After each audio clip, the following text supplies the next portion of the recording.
I updated it on the agenda, didn't I? You did.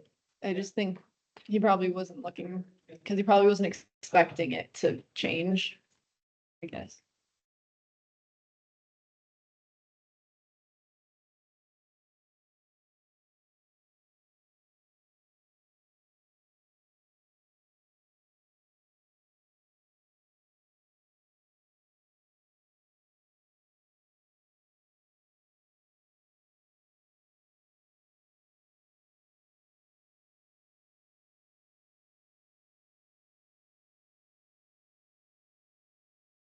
Well, I thought I saw a car in the parking lot.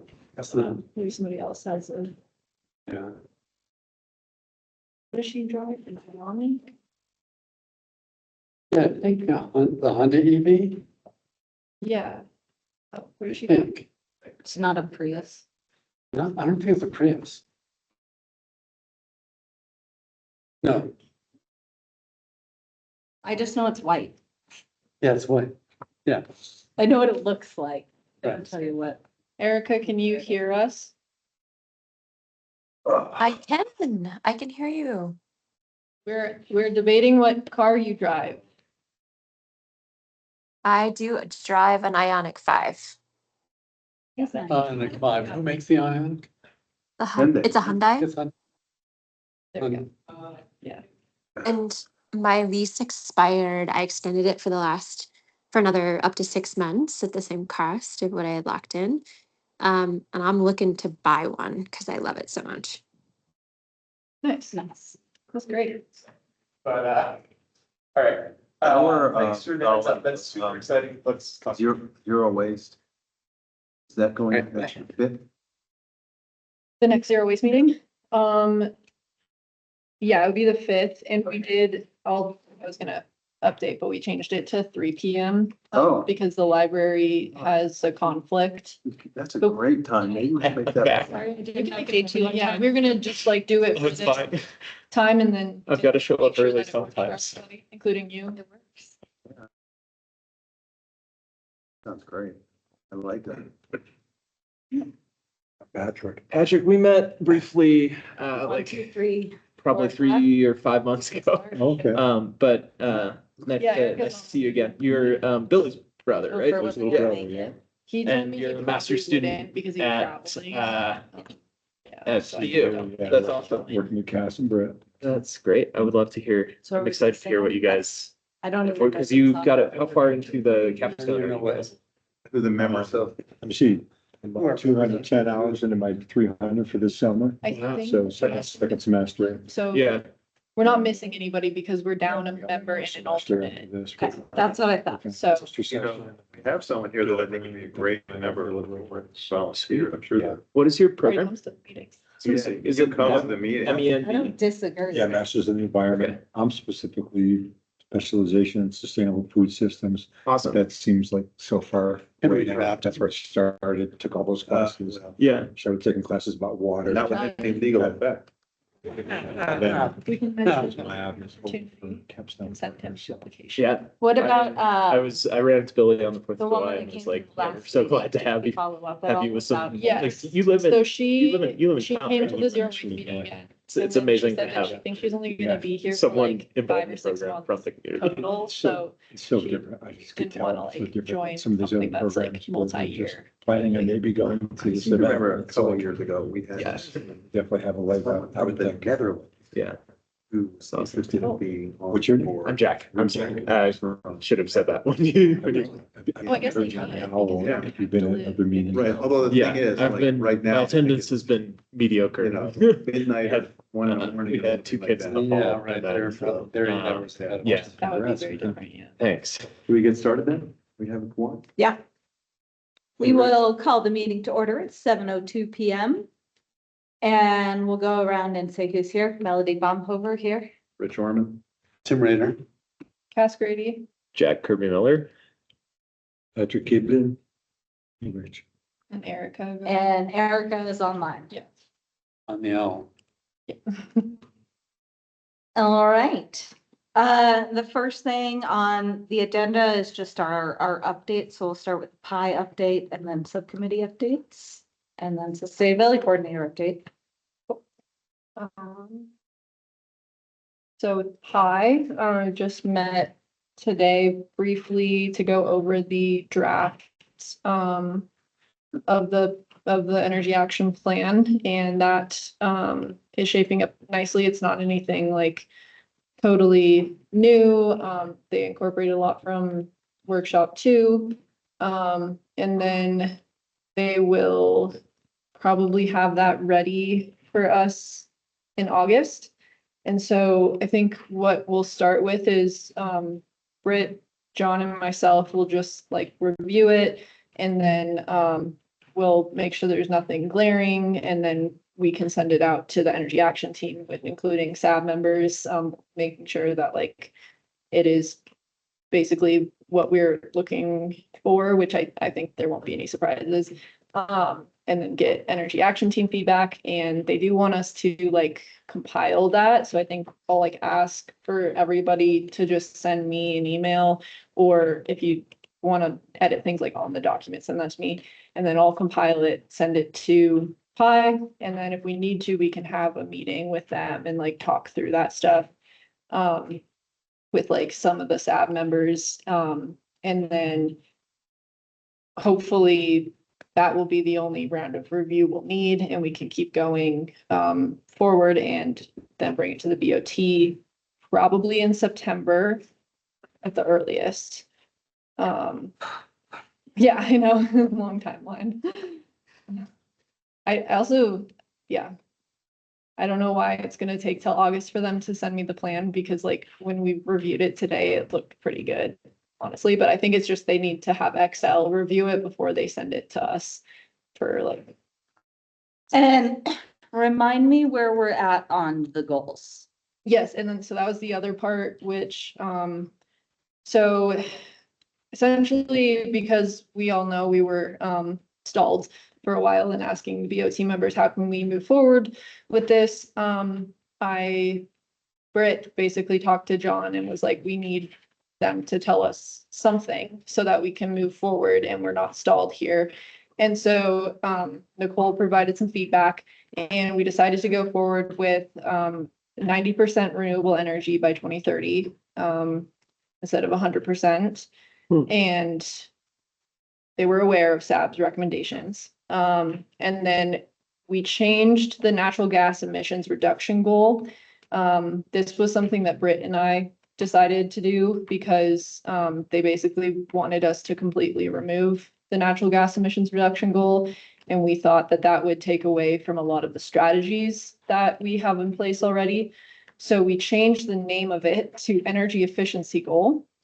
And that I think encompasses more of what it's really doing, which is like changing HVAC systems to electric, and then doing weatherization and air sealing projects. Because the goal, we even changed it from like emissions focus to just number of homes doing these types of projects.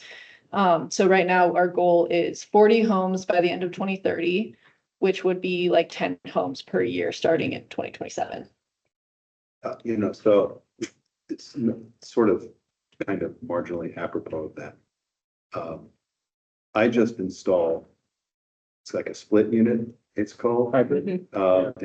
And it's a heat pump. Right now I'm using it as an air conditioner, which is the main reason I got it, just for my bedroom. I mean, just not my house. I don't have forced air heating, so I really can't just install a regular air conditioner. I just installed it for my bedroom. And it was at least like with the Excel and state incentives, it was at least like 35% off the bill. It was amazing. And I look at my power usage through my solar app, and it hardly has increased my electric usage at all. Awesome. Having air conditioning running 24 hours a day in my bedroom. It's amazing. When you get to heating system, the hybrid system, the heat pump, are really tricky. Like, not a bad thing, but like they're really tricky to tune in to like make sure you're getting the most efficient. Because basically they can be as bad as a furnace, or as bad as a heat pump. And so like really interesting technology.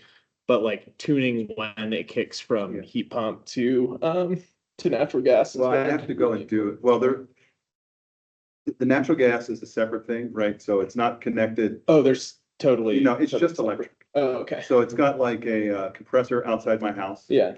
And then this thing above my bed, that is, I can't even believe how quiet it is. It's like a whisper. Nice. And I just press a button and I'll turn it off in October for a while, right? Yeah. But then, in the winter, I could just keep it and it'll just heat my bedroom. Right now, the bedroom is the room I keep warmest in the house because it's got a separate, Yeah. thermostat for the radiant heating. But I have all this excess electricity that I'm generating. I have to use it somehow. It's really amazing. Yeah, Erica, you have your hand up. Yeah, I have 4 points. Yes. Have we declared a climate emergency? The Colorado River Basin just experienced its warmest winter ever on record to date. I think if we haven't, we should. I think if we're going to do 90%, I want it documented why we're doing 90% so that it's actually explicitly stated. I think the community deserves that. Yep. I think if you're going to do 10 homes a year, I think I would suggest defining what success looks like, because right now Excel is, from my own experience in similar conversations, Excel is defining success of any heat pump that is using a rebate from them. That's how they're tracking them. And often it's retaining all of the gas systems in the house and just adding an electric heat pump, hot water heater, or heat pump or mini split. So I would suggest just defining what you all want success to look like. And then I forgot my 4th point, but that I'll remember. That's it for now. What, can I ask, what do you think, or do you have any ideas for like what success looks like for the heat pump goal?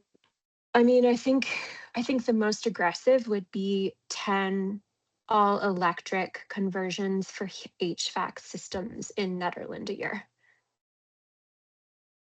So That would be very, it would be super aggressive, and I think if we pair it with a climate emergency, and I know of some already in Netherlands that are like that. They actually, like, instead of off Caribous and Friends, instead of upgrading their gas lines, which was going to be really expensive, they just removed them and went all electric, and they're doing great. It's been a couple years.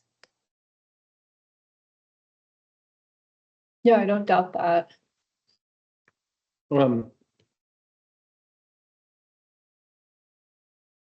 So there's 750 homes in Netherlands. If you're thinking about like a 10 or even a 20-year HVAC lifespan, if their target is 10 a year, we're probably 50% short of trying to catch replacement, which would be a nice, like, I don't know where the 40 homes came from, but some kind of touch on 20 or 40 a year would probably like be more appropriate given cycling lifetimes. And that's just kind of what I have to, like, I know that you are trying to adapt this so it doesn't get completely cut, but. Yeah, I think that 10 per year is more digestible by the BOT. I don't disagree with you or Erica though. Yeah, Erica, I see your hand. Well, I think if you're just looking at heating, that's correct, Jack. But we're looking at AC in Netherlands with current temperatures. And Boulder County is looking at an AC to heat pump campaign. So I'd be curious to hear your thoughts on that. I'm not sure how many homes have AC currently that we would be switching anything. It's more like there is an increased need now for AC that there never was before. Yeah. I'm sure there's a handful of homes that have it, but in Old Town, definitely not. Right. But especially with the wildfire smoke, Melody, and thinking about, usually Netherland residents just cool their house off at night, but when it's really smoky, that's a whole different conversation. And so I'm thinking people that don't have ACs transitioning to a heat pump because they've never had it and they feel like they need it. Like Rich, you're talking about AC in your bedroom, like it's nice and it's still on the fence if it's needed or not, but definitely if it's smoky, right? I get along without it. I mean, I've gotten along without it hitherto. It's just kind of nice. We haven't had a real smoky, Yeah. except for a couple of days, summer, Mhm. but This and look, I grew up at 7,600 feet. And so it was not much different of a climate. And I really wanted my parents to get air conditioning. in Colorado. Yeah. But they didn't. We grew up. But I mean, should see that as the trend, that there's gonna be more desire for AC. And we should be pushing for, 100% heat pump instead of AC units. Yeah, The cost difference is, I mean, there is a cost difference, but it's not nearly as meaningful as just standalone. especially when you look at, a 10 Savings years, using it over 10 years and the electricity use that you're gonna save. I mean, ACs pump so much, like, it's just gonna be more efficient and save you that much more. Yeah. I like the idea of focusing on AC replacements versus like it's even better than gas. Like the economics work out better if you're putting in AC anyways. It's just a CapEx difference. And it's some future proofing, right? Like this is a dumb aside, but in about a decade ago, I was doing design in the Bay Area where they traditionally do not need AC. And I was working on some like low income housing projects and we were like, okay, like heat pumps are quite expensive. We have very low heating load. We can just go with electric resistance. And like now, like you wouldn't make that decision again, right? Like for Yeah. folks who are susceptible, like it gets hot here now. So yeah, anyways, I don't I don't need to beat that. Sorry. Beat that I horse. think also include success. Folks that don't necessarily have natural gas heating, but they have a wood stove or a pellet stove or what have you. And they add either a mini split or a heat pump, to cut back on their wood use. I think that would also be a successful installation in my mind. I don't know how others feel about that, but. Yeah, I think So really, sorry, Jack, real quick, I was just gonna say, so the heat pump goal that I'm reasonably familiar with, the success was any heat pump, right? What if we propose cold climate air source heat pumps as success? Or cold climate mini splits? And took out the heat pump hot water heaters. Like I think they're a success, but I don't want them to be part of this metric. And I think if we don't explicitly say that, Excel will count that as success. Is yours cold climate? It will heat down to 14 degrees Fahrenheit. so. That's kind of that's a medium. But you've got, yeah, I think the hybrid system is really interesting because you can get a much smaller system. Sorry, I think we keep diving back into technical things. I don't have an opinion, like, heat pump water heaters are great, right? Like, So based they on, also Question provide for cooling. Cass. Mhm. Has the Board of Trustees given you some type of direction as to their desire or position on this? And is that what the 90% thing is?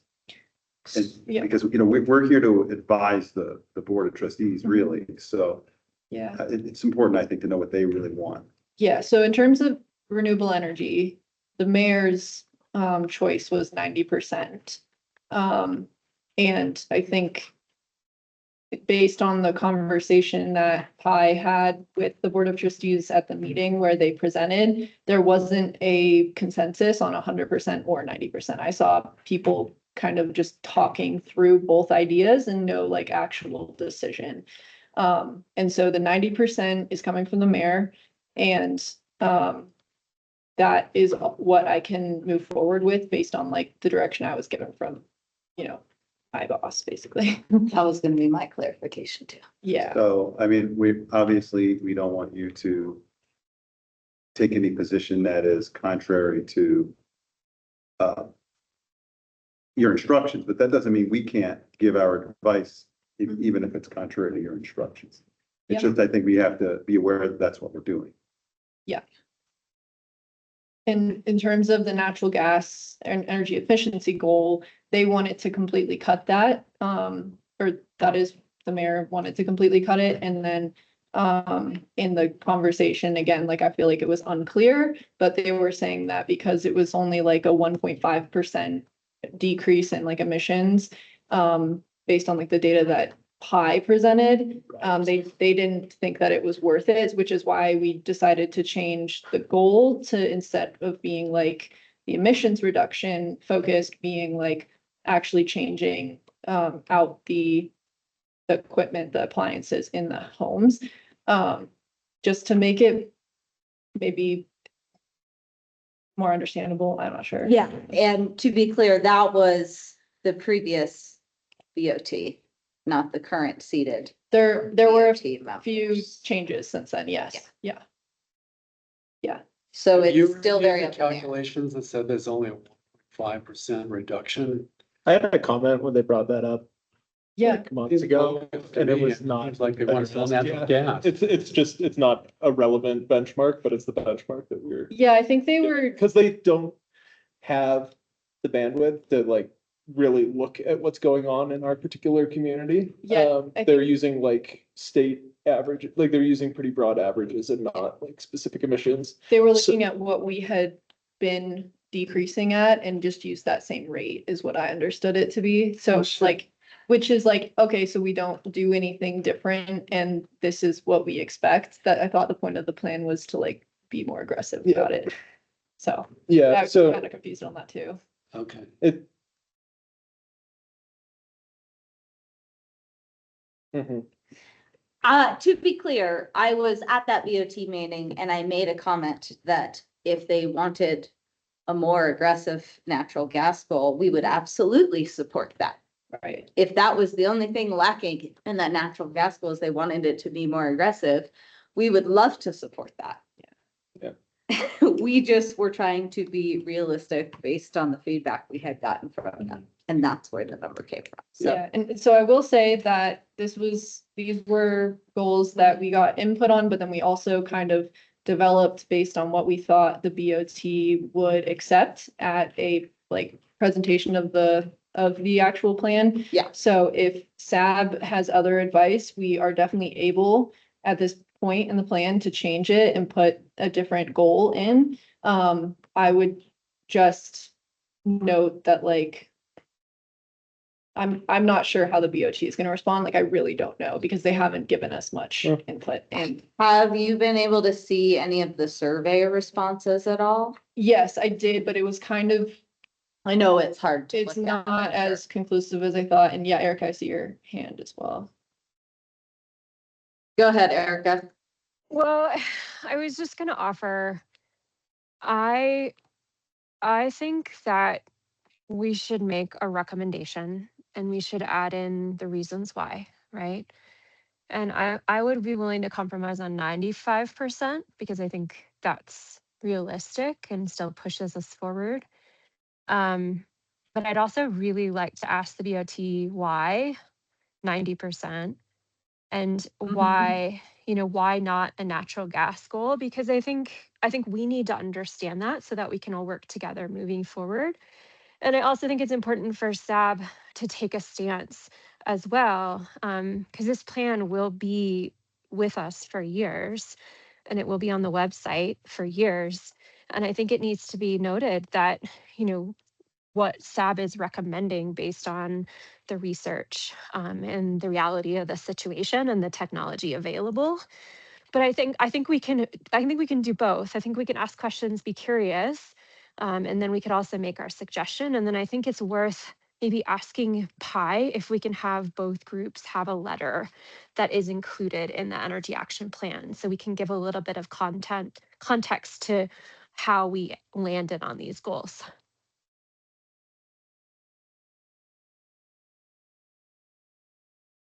I think having a letter is definitely possible, and I think it would be a good idea to have the like context of everything that's happened up to this point, to let people know who come later, how the goals were decided.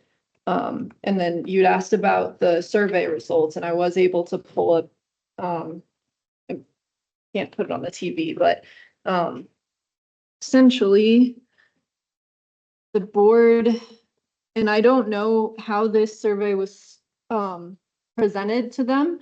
And I also have heard that there were some confusing aspects of rating things, so I honestly don't know if this is accurate. But they said that sustainability coordinator funding was like basically, I think 4 votes for like that's higher. Like I tried to ask how this was actually. Yeah, because when had you rate it, Yeah. from 0 to 10 or whatever. Yeah. So I don't know what like the 4 means actually, and of course, there's no label on the bottom axis. But John presented this to me as like, this was the top priority, this was the second priority, that was the third priority. Yep.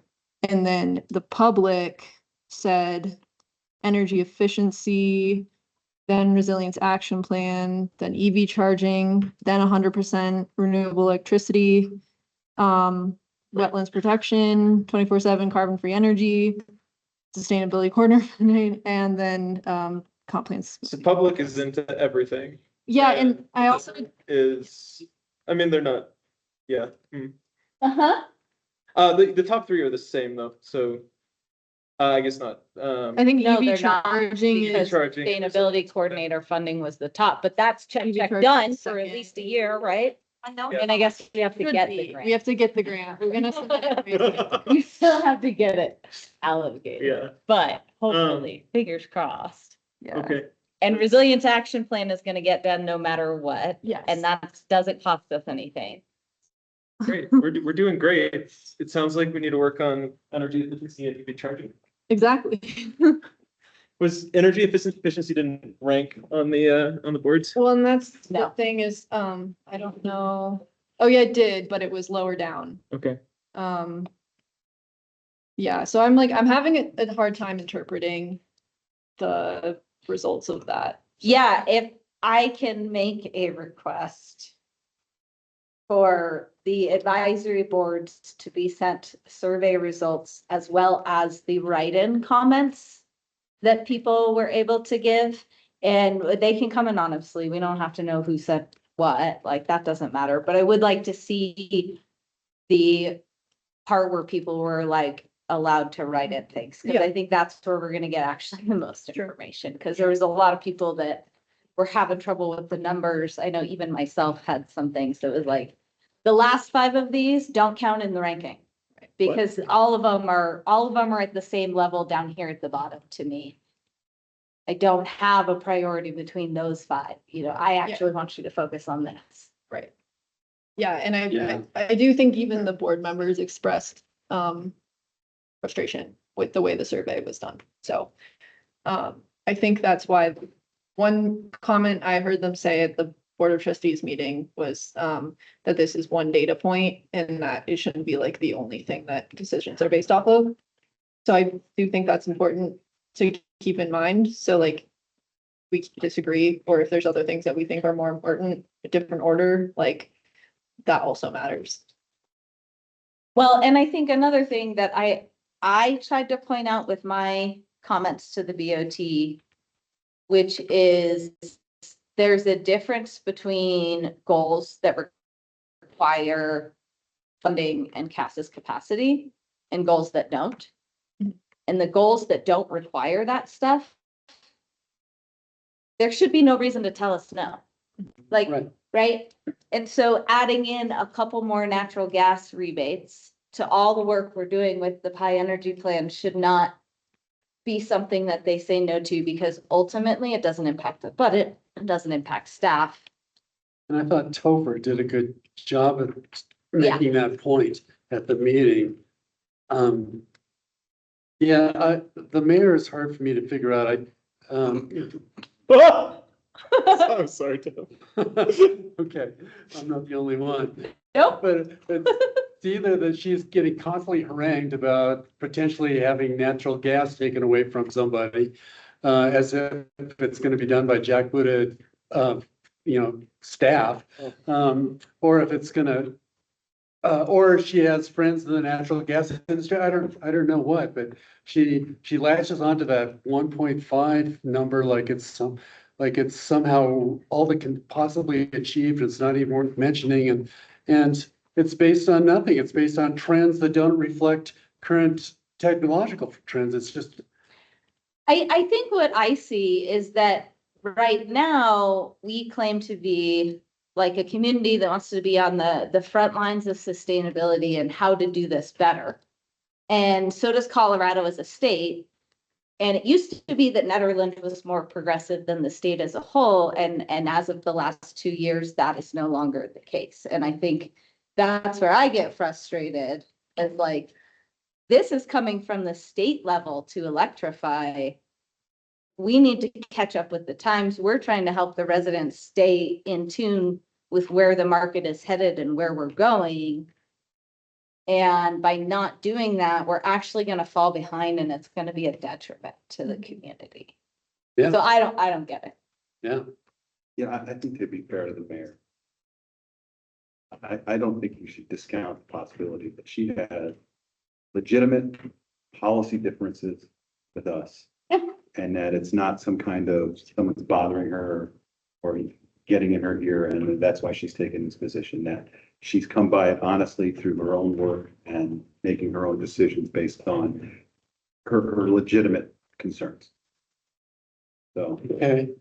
Yeah, I'm happy to give the benefit of the doubt. I think where I'm at though is I want the full BOT to weigh in on it before we set high with these are the set in stone goals, and not just her feedback alone. Yeah, I think if there's ambiguity, it benefits us to push the like not obscene, but like as a sustainability advisory board, like if we have perspectives on the efficacy, like effective ways to reduce carbon emissions And save money. and save, yeah, and reduce risk. Propane's not gonna go down in cost. Natural gas is not gonna go down in cost. I like hot take, very hot take, perhaps. I'd rather have an ambitious plan get denied than have a middle of the road or low achieving business as usual plan get approved. I feel the same. Yeah. But like, I'm, Did we ever reach out about technical assistance and a possible presentation on natural gas and electrification and all that? Was Melody, it through Dr. I was just thinking that. So Power Ahead Colorado, we have consulting hours, Cass, and I don't know if you have an idea for those already, or if this would be a good use, but I think it's 10 hours per jurisdiction. And then I just want to play devil's advocate, because Partners in Energy is an amazing resource. They bring some funding for mailers, they bring staff time, they bring expertise, they bring resources. I mean, I think, how many hours is it that would come, like 250 hours for implementation? So I agree, I wouldn't want a mediocre plan. And I think in general, a mediocre plan will still be of more benefit if that's what has to happen, just because of that resource that we don't have otherwise. And just because it gets denied the first time, if it does get brought to the BOT and get denied, doesn't mean we can't change things, bring it back. It would just be a longer timeline. Can't they just change things too? They could change things too, yeah. Yeah. But mention the TA hours and you were talking about having some sort of like educational piece. And I think we talked about like having board members like either attend a SAB meeting and learn about that, attend a different workshop, or we can have them come talk to the Board of Trustees. Yeah. I just need to get that approved by John.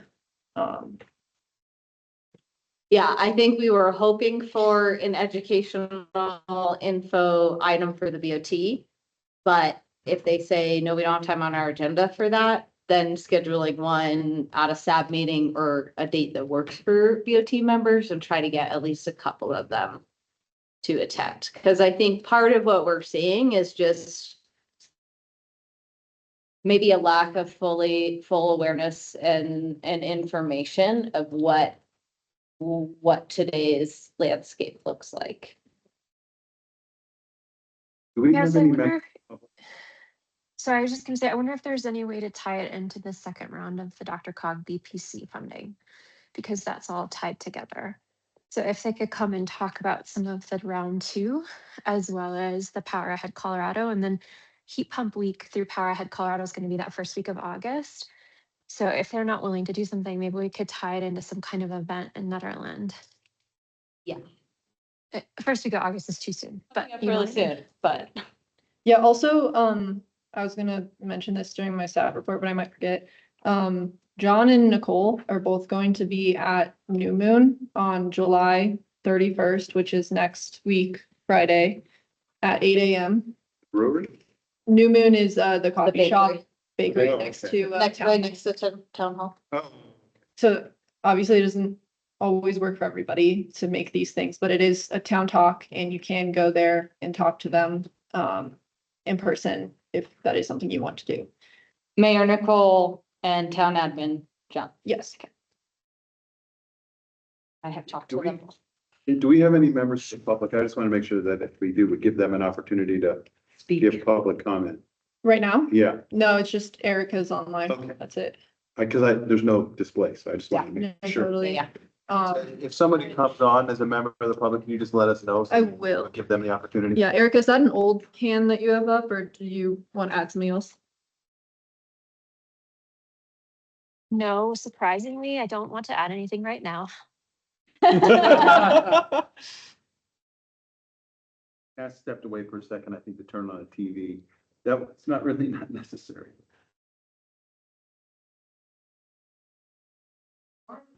There's a cord in here. It's not that, it's not. Okay. It's fine. I'll let you know. Just let us know. I just didn't know if that door was locked or not, so.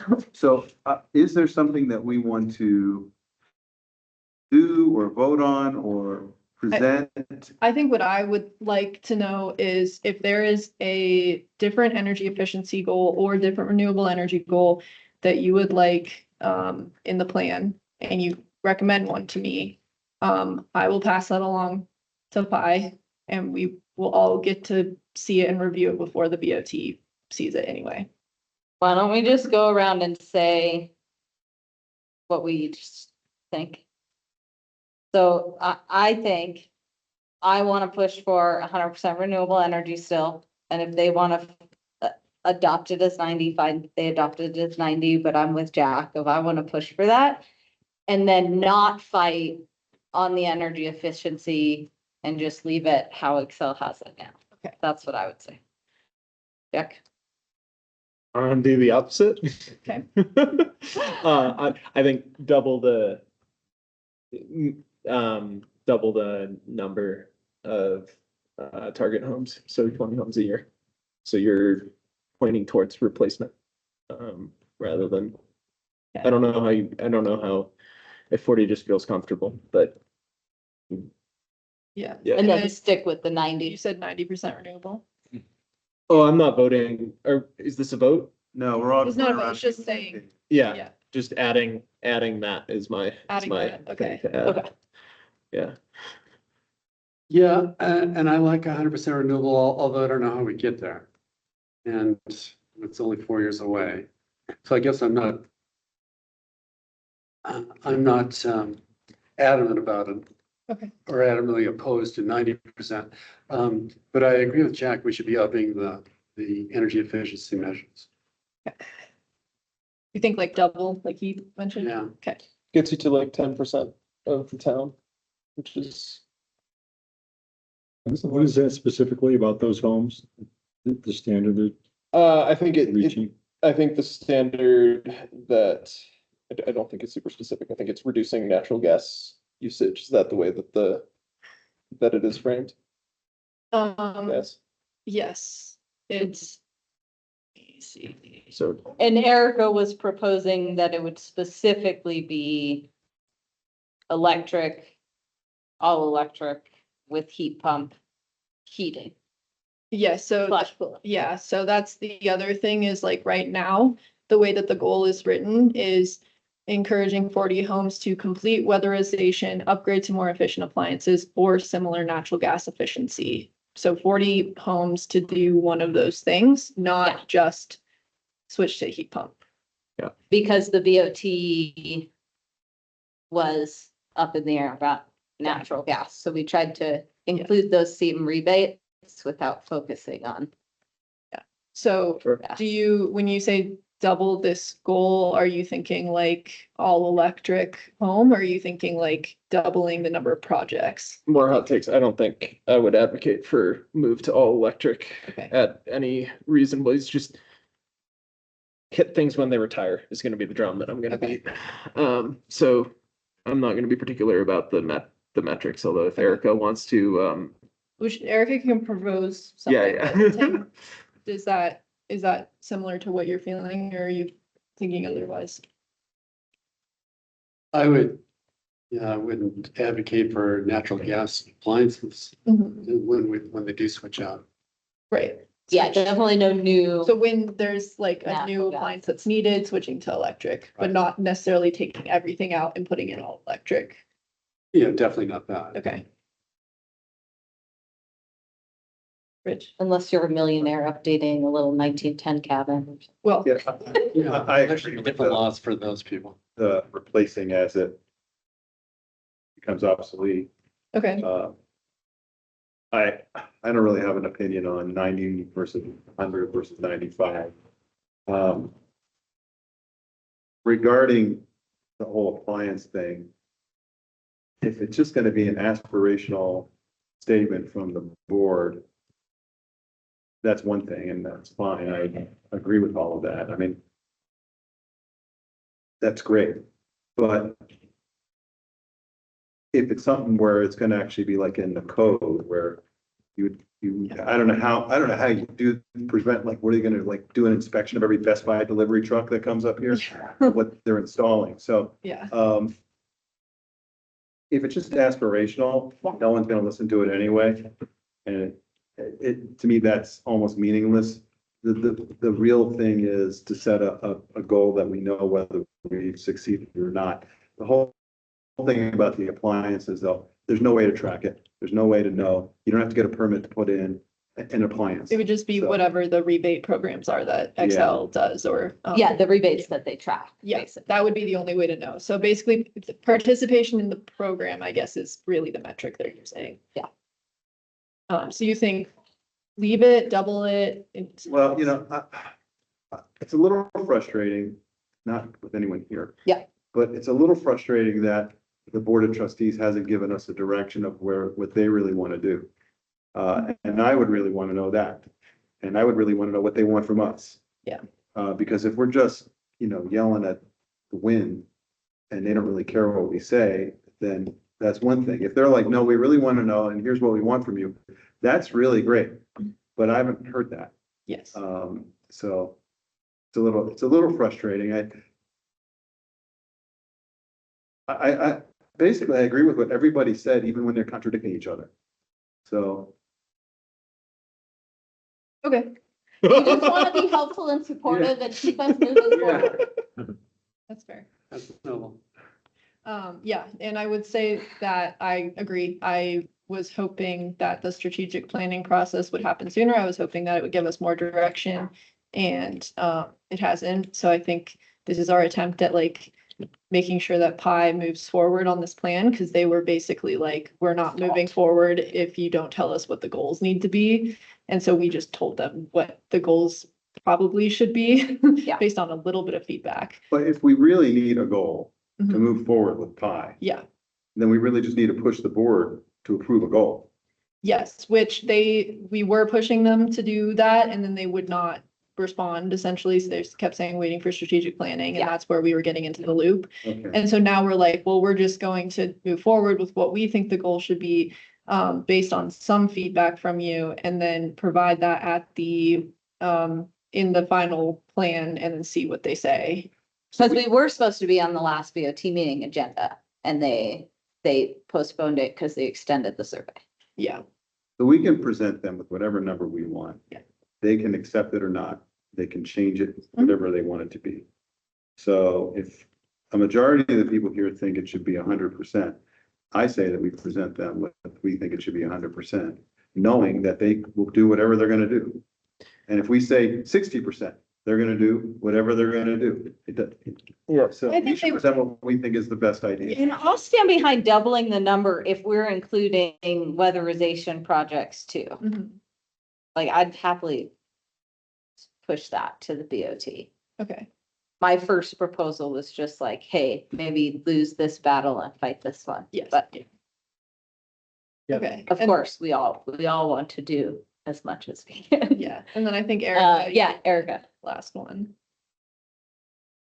Yeah, so I was just gonna give you guys some context again, because so last meeting, I think I mentioned that we had a goal in area of 5 heat pump installations in the 18-month implementation plan.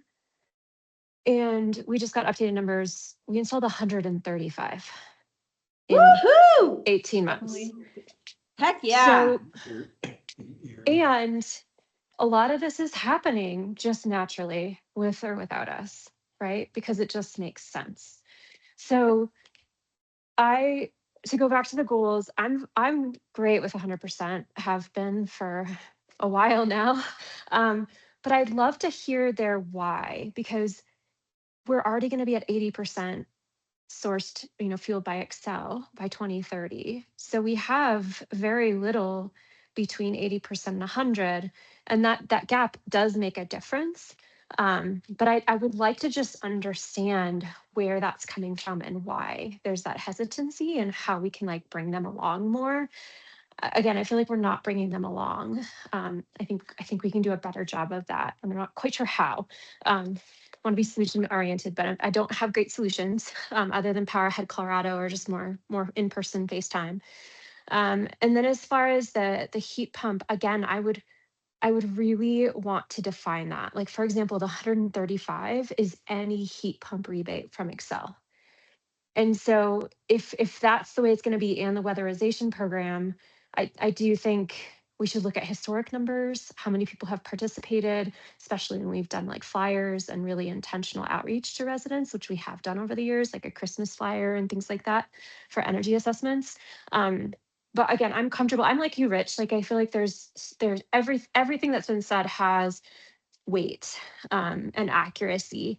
But I do think that as the Sustainability Advisory Board, we need to advocate for what's the most realistic, but yet still a stretch goal for the town. And I think if we take what's been suggested, we're not doing the town justice. I do want to point out that Erie has a lot more houses than Netherlands, so Of course. 135, if we were to achieve that, that would be way more of our households course. than Erie. Yeah. Yeah, I was gonna say, if my memory serves correctly, the last couple times we've done an energy action plan, we got somewhere between 8 and 15 participants in whatever programs we were offering. And I think one was a home audit. And so I feel like heat pump's gonna be more attractive than that, but I'm guessing that's where their 10 came from, is it's an average number of what we've gotten to participate in the past. So that sounded rain. Yeah, that's what I was thinking. Anybody else? We needed this. Yeah, I didn't water my flowers before I left because I thought. It rained last time we met too, so Yeah. we should meet more often. Yeah. And I can look at the dashboard because they have a dashboard that, it's not always the easiest to interpret, but, I can look at the historic numbers for heat pump and weatherization programs Mhm. on there. I just don't know if I could do that right now, like if I could find it and pull it up right now. But basically what I heard was, 3 people, 100% renewable is the preference. 2 people could kind of go either way. And so I feel like 100% renewable is the preference for everybody, which is nothing new. Definitely knew that. And then doubling the energy efficiency goal is also the preference. And we said 80 homes total, I believe. Mhm. So. So at 10 for heat pumps and 10 with weatherization projects or some mix thereof, Right, right? Yeah. To make the 20. yes. So I think you have definitely given me a clear recommendation for what SAB wants.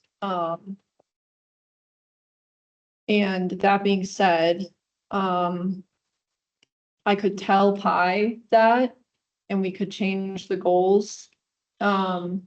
But I agree with Erica, like, wanting to know the why behind 90% or 100% for the BOT. And I think SAB has a clear reasoning for why 100%, especially knowing Excel's deal. And I feel like presenting that why may be pretty convincing to the Board of Trustees. So that will probably be something, like Erica mentioned, including a letter in the plan. I think that would be honestly a great idea, since SAB has been driving this plan. Just to say though, every member of the Board of Trustees, like every member here, can have their own individual opinion as to why. Yes. So I don't know that it's realistic to get a why from the board. Right. I mean, we can get a why from the members. Yes. For sure. But that's not necessarily going to be a consensus. And like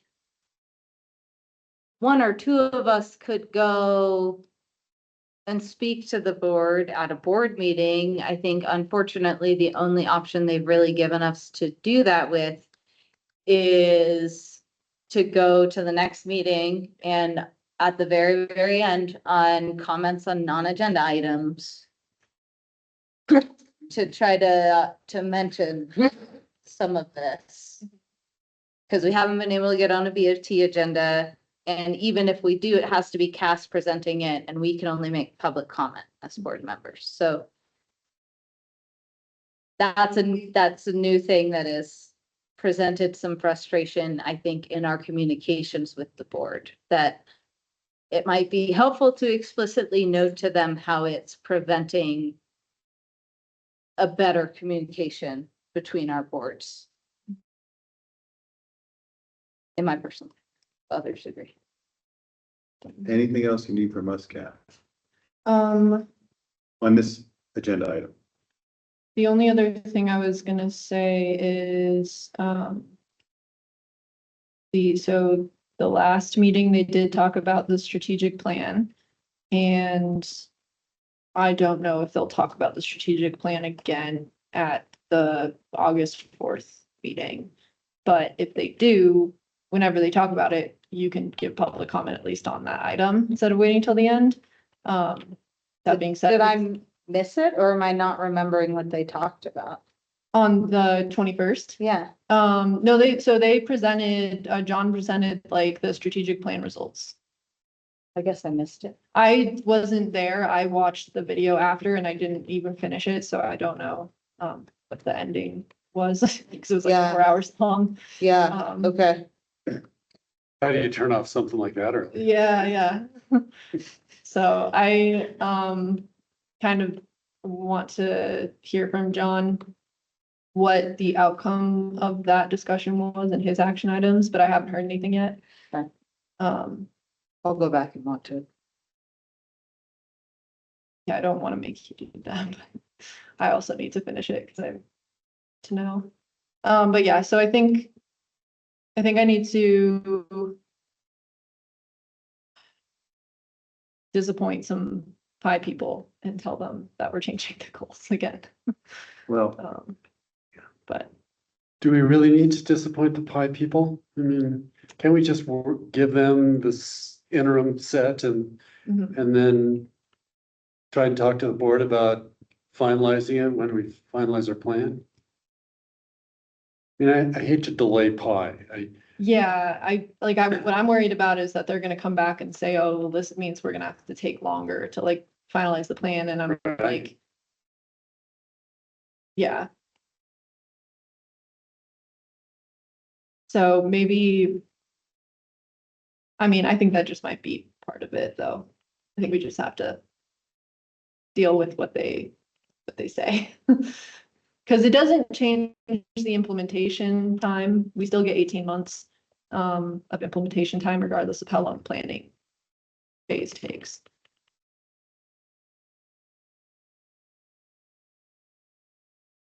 But I can deliver the news.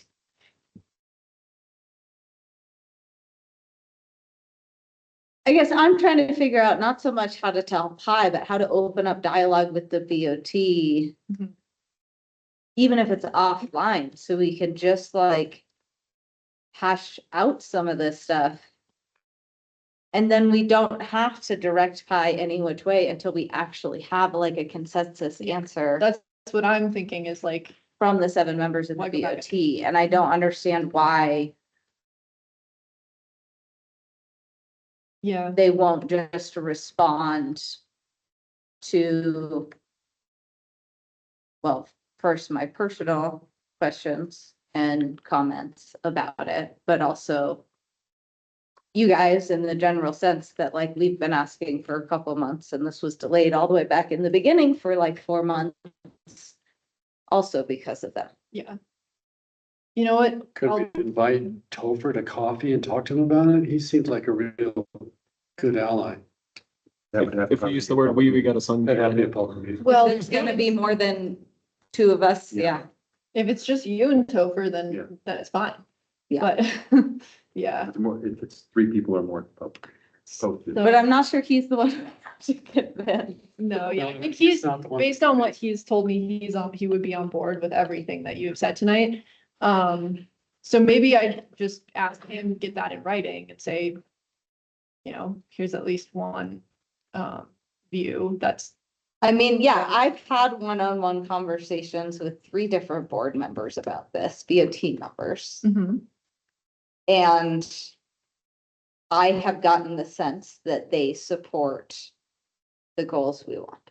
yeah, Now, 3 is not a majority, but it's enough to have a lot. conversation. a significant amount. Mhm. It's enough that it's not an overwhelming majority that don't want it, and it's worth, I think it's worth conversation. So I think what I will do is try and have a meeting with John and tell him these concerns and try and figure out what a path forward would be so that we can have a dialogue between SAB and the Board of Trustees. And if that's like a work session, then maybe it's work session. Well, and I'd offer to invite myself to that conversation with John if you felt like you wanted someone else, but I don't know that I'm the best person. I don't know if Rich is available, but that might be helpful too, you know, just to get like the board perspective in there and not have it all be on Cass. Generally, I'm available. Okay. Are you around next week?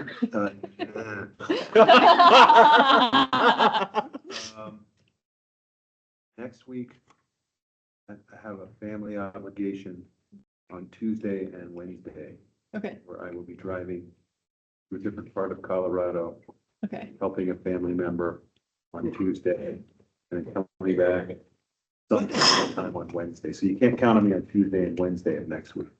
how about Monday?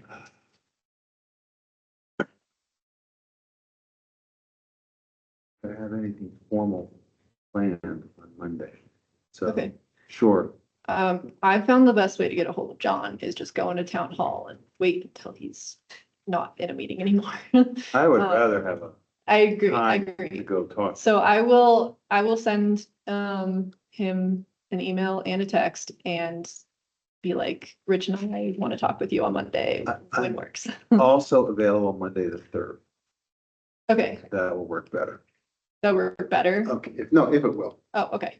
Um, Or, yeah, I can also do Thursday. next Thursday. Yeah. I guess I'm free next Thursday too, so. Okay. Yeah, Cool. I'll figure out a time. so With you John. have the 27th, the 30th, or the 3rd. Mhm. Pretty much any time those days, just let me know. Okay, And that's pretty much it. And yeah, that's pretty much it. thank you. I think I have I just don't want to toss time back and forth. and that is what we've been doing, so I agree. I think it'd be best to try and like hash it out, figure out how we move forward with an actual like BOT discussion. Yeah, Okay, well, thank you all for that. and I guess I meant to bring it up at the last BOT meeting and I didn't realize that I didn't go. Oh, yeah. I guess for some reason, maybe I thought it was next week.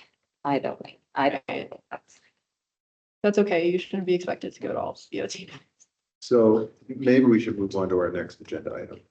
We've been about an hour on this one. Probably. I kind of expected that was gonna happen. The other one shouldn't be too long. No. And all stuff.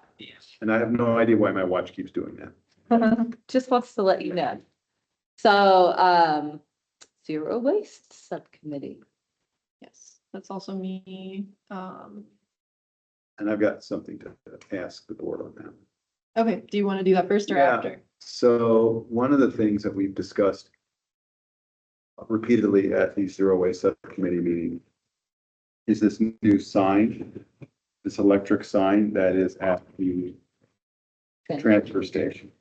And when it was initially described to me, and I think everybody, way back when, last year, I had envisioned a much larger, more prominent sign.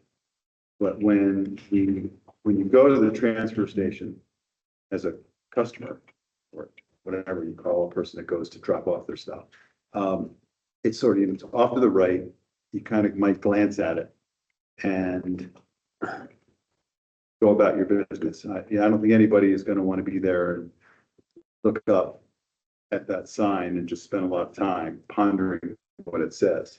I never look. Yeah, and the ideas we originally had when we were sort of offered space on that sign was to put up some videos about sustainability or something like that. And looking at that sign and the size of it It's really and where just it for is, text. it's really just for text. But, and frankly, I'm an interested person because, I've been on discussions about this particular sign, so I pay extra attention to it. But even I find myself ignoring that sign. Is there anything here that is there anyone here that can come up with any idea that we can have, knowing that particular sign, not signs in general, but that particular sign that could have some type of impact on reducing waste or sustainability in general? I have an idea. Yeah. It's procedural. It's not literally going to be words to put on the sign, but can we float it to the elementary or high school students? Can we get the youths to help us conserve and reduce waste? You mean like put a message on there? You mean? Yes. To come up with messages for the sign? Mhm. An idea.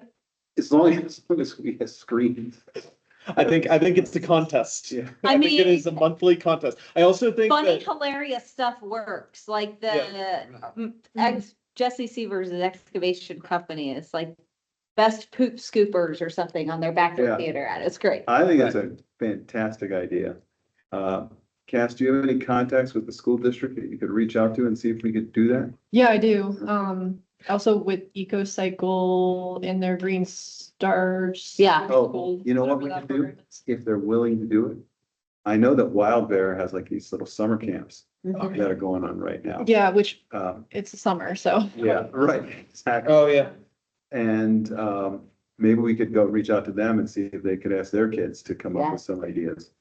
I think it would also be great to rotate them through and make it fresh, like have a set per month. Yeah. And I Because think that they're willing to do stuff like that. It's just gotta be something that has some type of meaning or a potential impact. yeah, And I think that they would really prefer something that has a call to action in it. yeah. Rather than, hey, please recycle. Well, that's sort of a call to action too, but something more specific. But if Yeah. you ask them to come up with a specific tip and then the kids have to research what, Yeah. that tip could be, and then they learn something about Yeah. what you can't recycle I too. think asking the kids is a great idea. Yeah, Switching to composting all your food scrap saves you $100 a year on your trash bill, yeah. but like a funny way of saying that. Yeah, one of the issues though, There's, it's not a very big sign. Yeah. And it's gotta be short, pithy stuff. Yeah. Like a haiku is too long for that sign, yeah, right? So, It's just like a rolling digital. no, it's like maybe the size of one of these TVs, and it's up in this building, you can see it during the daylight, and doesn't have very great resolution. Yeah. Just print though, just to print in Word.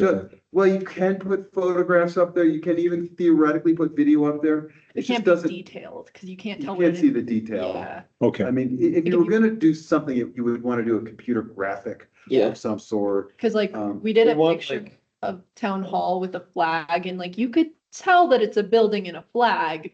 And like, if you're from Netherland, you probably could tell it's town hall, but you can read the words town hall. Okay. I think it needs a bunch of memes. You just like You know what? put like get the kids meme engines going. I do think that would be. I think some cool memes on that would be great. I think that is. Meme Thank you. contest. That's really great. So why don't we take that back to the subcommittee? Yeah. On, the 5th, is it? Yeah. And we'll discuss that some more. Okay. And I may even take a picture of that sign and then ask an AI to suggest some meme just to get like prime the pump a little bit. Plus, then it would be less work for me to come up with the tips Yeah. myself. Yeah. So that'd be great. Yeah. Yeah, Erica. I love this idea and I like the local connection. In the meantime, though, EcoCycle and Recycle Colorado have a lot of fun, catchy phrases. And they already had kids do logos with like an animal mascot. And there's a great worm one. And then EcoCycle has spread love and compost. That's kind of their sticker right now. So we could get some of those in the meantime if y'all want. Yeah, Yeah, that sounds great. good to start with those ones. Yeah, please send that to Cass and we can bring it to the subcommittee. Yeah, you said EcoCycle and did you say another organization or? Recycle Colorado. I don't think Netherlands not a member, but they're a member based organization for waste diversion at the state. And Yeah. I'm sure we could still use their logos and things like that they've developed recently. I'll send that stuff to you, Cass. Okay, thank you. Cool. Great, thanks for bringing that up. And as far as other updates go, we changed the meetings to be at 3 p.m. instead of 1 p.m. on the first Wednesday of every month. Due to the library needing us to change our meeting schedule. And then with the transfer station, they expanded the compost curing area to allow for more compost and to allow for slightly more room for people to pull in and load compost into their car. We talked about posting on social media to let people know that there's compost now because they do have more compost and it is free. So we are probably going to collaborate on something for social media. The data is still coming for town cleanup day, so hopefully I have all of that data for you by the next meeting. And we were thinking about doing a sustainability newsletter in August that has kind of a lot of this information, including more information on like the Ductique / reuse barn. Just so people know about it, because a lot of people see it when they come in, but they might not checked it out. What is the dump heap? It's basically that like reuse area, right when you first come in, The free pile. the free pile. Oh, is that free? That stuff is free? All On the right, when you Yeah. first drive in, yeah, that stuff's free. always And free. everything in that building, right? Yes, Yeah. in the building, they want you to talk to them because I think they want to keep inventory, so they know what they have, but it is free, yeah. The reuse barn, yeah. Yeah, in the reuse barn, yeah, Yeah, which I is got where roped the, into moving a lot of tile out of that thing for somebody. Wow. oh, nice. I picked up my new suitcase for traveling from, well, actually, it was just from a dumpster, but Oh, nice. I got a shop back there. that's really exciting. Yeah, that's great. I got It's some missing e-bike. wheels, but I don't need the wheels. Yeah, my suitcase is missing handles. There you I go. don't need the handles. Yeah, so let people know about that. We already kind of talked about the LED sign content, but that was one conversation we had about different tips that could go on there. And then we talked about putting up like our contamination rate and common contaminants that we see in the recycling bin. But again, like if you have that be a meme, it's probably more interesting. And then with the farmer's market waste station, we did one weekend where we collected some compostable cups. That were like coffee cups, kind of like small ones. And I'm waiting to hear from Billy if like any of those like made it through in the bad way where they didn't Posed really an break issue. down. Yeah, Yeah. posed an issue for sure. Or if, and I think we're probably gonna need to wait till like the 21-day cycle is over and I don't think it's been 3 weeks yet. Probably soon though, because last weekend was the Party in the Peaks and Patrick was great because I was gone. And so he picked up all the stuff from town hall. And then he told me that Melody helped set it up, take down all that stuff. And then other folks from the Zero Waste Subcommittee, so Kelsey and Cinda also helped, which is great. Yeah, it's great. Yeah, thank you again. Yeah, a lot more landfill and stuff more than usual, that's for sure. Right. Oh, yeah. Recycling. Yeah, and they used the aluminum cups, right, for the Yeah. beer? Yeah, Sweet. Cool. So that's a great change that happened last year. Yep. That Eldora donated like aluminum cups for the Right. beer vendors. at least the aluminum cups are recyclable, where, believe it or not, the plastic ones are not. Yeah. Yeah. I think but speaking of memes, getting a don't wish cycle and the things that you think are recyclable but are really not, Yeah. like, that's always a hot topic. Like Yeah. people are just like, cause it's got the recycling symbol, it must be recyclable. And Yeah, and it's like that's the disconnect between the manufacturers and the what's actually recyclable. Yeah, there's some styrofoam containers that Yeah. have the recyclable sign. Really? Yeah. Interesting.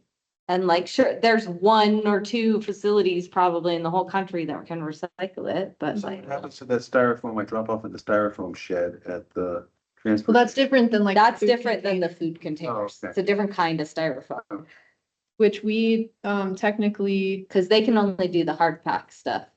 yeah, we technically also don't allow any styrofoam in Netherlands, like any styrofoam containers, food containers. So like the vendors should not be giving out styrofoam, but we can't like. They're supposed to sign the zero waste agreement and all that stuff, so can't monitor all of them, but yeah. And then the last thing that we talked about at the last meeting with zero waste was the Boulder County Circular Economy Grant, which is coming up again. That's the one where we applied for the AI trash cans last time, did not get it. So we wanted to come up with something earlier this time and have strong support from SAB as well. And the main thing that came up was food scrap collection bins for restaurants. So there was a few, this isn't like fully figured out, but some of the things that we talked about was having a pilot project with a few restaurants who are like down to compost or to collect food scraps and drop it off at the transfer station. And we get them a bin with like information on what you can actually compost. And then have them agree to like track the weight of how much compost. And that can also happen when they go to the transfer station to drop it off, because the bin, they have a scale there, so they don't have to like buy their own scale. But we could purchase scales with the money from the grant and give them that with the bin.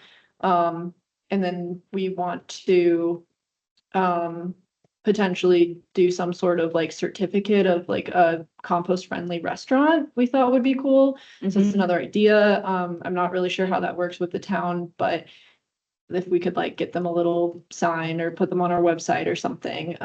We can't like favor businesses, but if it's like they're participating in a program that we are providing like materials for, I feel like that's different than like promoting. So still have to work that out.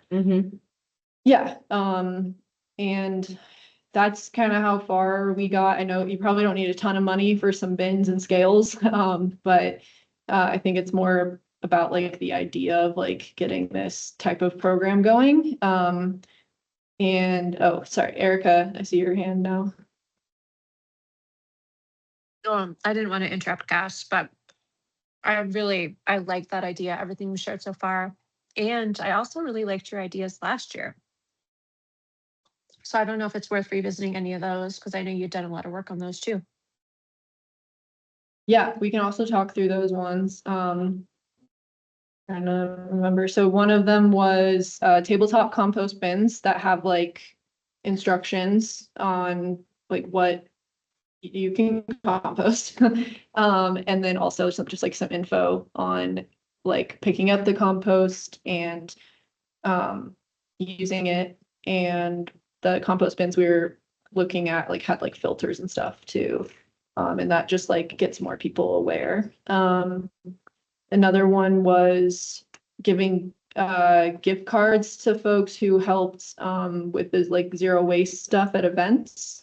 So instead of paying them, because they're volunteers technically, and there's like rules against that, we would give them gift cards as like a token of appreciation. And that might be more of an incentive. And then I feel like there's definitely a third one, and The event pilot thing. yes. The full stations and scales and everything to weigh the trash. Wasn't there some bizarre idea of getting a grant to buy this machine from Germany or something that was gonna like use AI to sort the trash? Yeah, okay. The bizarre one is The what we funders did not like that idea, Okay. and neither did I. yeah. And so, yes, I think, Okay. No more, we don't need to waste time. No. yeah. So yeah, you're right. There was like zero waste station plus volunteer program, I guess, kind of, which we kind of have done with the bag fee funds, but it's like very minimal, and we worked kind of with the farmers market on that, which has been going well. I like the restaurant pilot. Do we know what that compost capacity is at the transfer station, and like how many restaurants would max it out, you know? Right. Definitely don't know the answer to your second question, but I believe when I talked with Billy at one point, he did give me like a amount that it could take each day, and they were like, I want to say they were like at half, and that was even with the compost from the schools. And it could have changed. Yeah. So it's probably good for me to ask him what the updated number is. Yeah, because I think last time we circled around this, Crosscut is already composting for the most part in their own way. And then there was maybe one or two restaurants that were like super interested in the idea, and they just kind of needed help with the logistics of it all. So I think bins are helpful, but I'm also wondering if there's a way to incorporate the transportation piece. Yes, that would be ideal for sure. I just, I didn't get that far yet, so Yeah. if there's any ideas, like, to talk, yeah. So what Ned Compost did was get somebody to ride around on an electric bike with a trailer to pick up compost. Okay, I don't know town by me. how much is coming out of one of these restaurants in one day. You know, but like that's a carbon-free way to do it, right? Low carbon. Can do that. Low carbon way. It's food scrap only, just like the farmer's market, just food scrap, Mhm. you know. And I strip know away. that like there was talk at one point about like, oh, we could have like parks staff, since they're already going around picking up recycling and trash from their bins. What if they picked up food scraps as well? I mean, if the pilot will pay for, 2 hours a week of one of those part-time park staff, Right. maybe they'd go for it.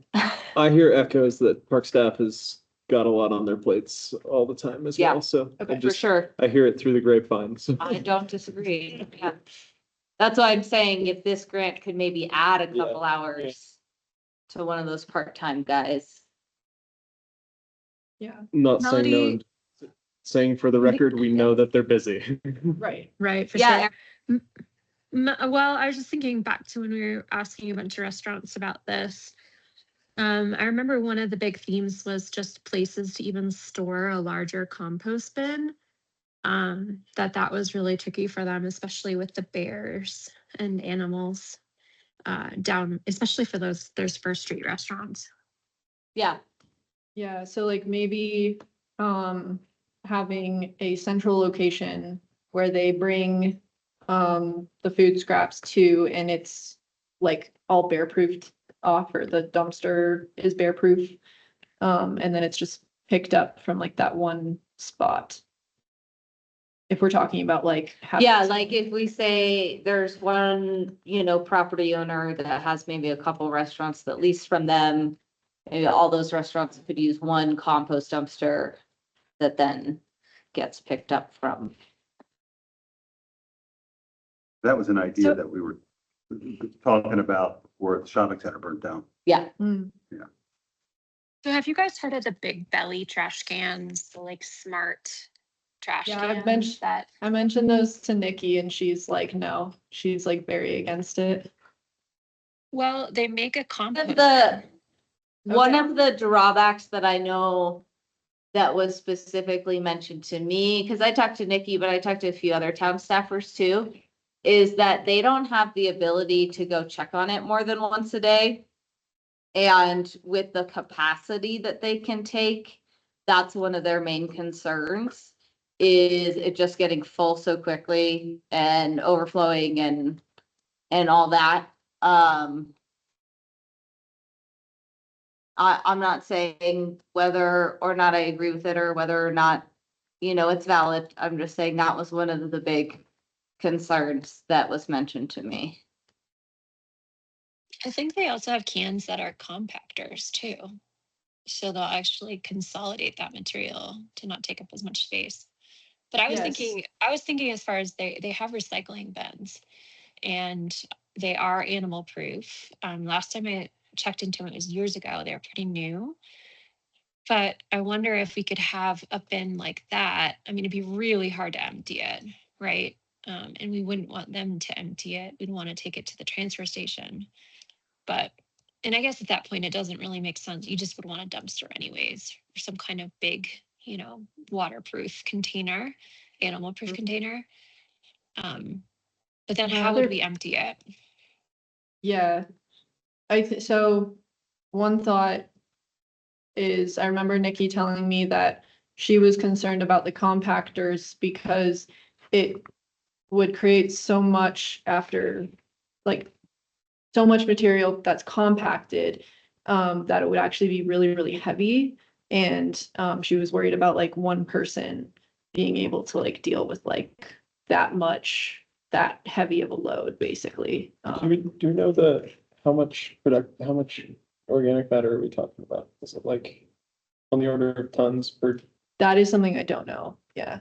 No, that would be a reason to do this as a pilot project, I think, is to get a better understanding of how much compost we're actually talking about. Yeah, Yeah. and then my other idea is like, we could talk to the transfer station about one of their staff members going down and picking up the compost, transporting it, if it's in a centralized location.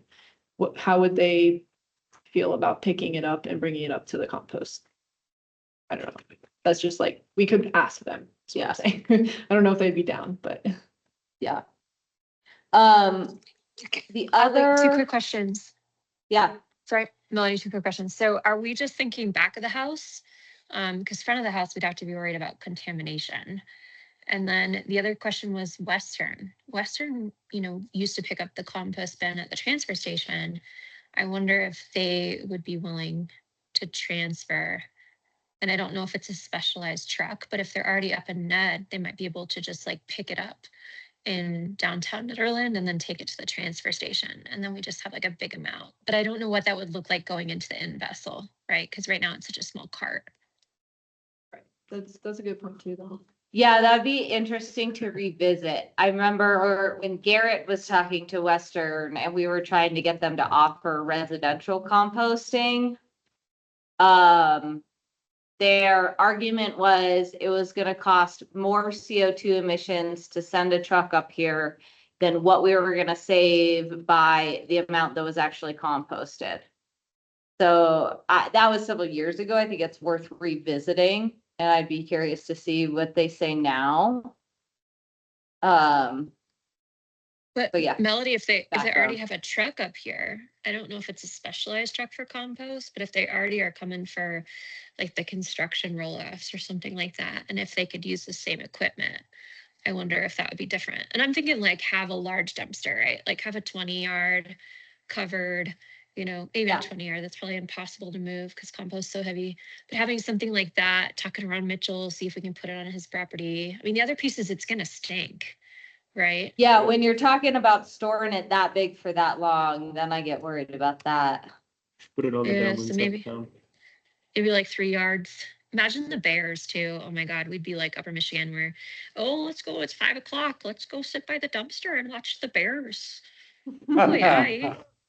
The raccoons. Great, you correct Yeah. Put it in Oh, Stinky no. Gulch. Yeah. The other thing that I have had a lot of residents mention to me as well as tourists, working at the carousel, we see like 800 people a day sometimes, is they never know where to throw their trash at around town. We at the carousel don't sell any type of food and beverage items. And probably 90% of our trash is food and beverage items from other locations that get thrown away at our location.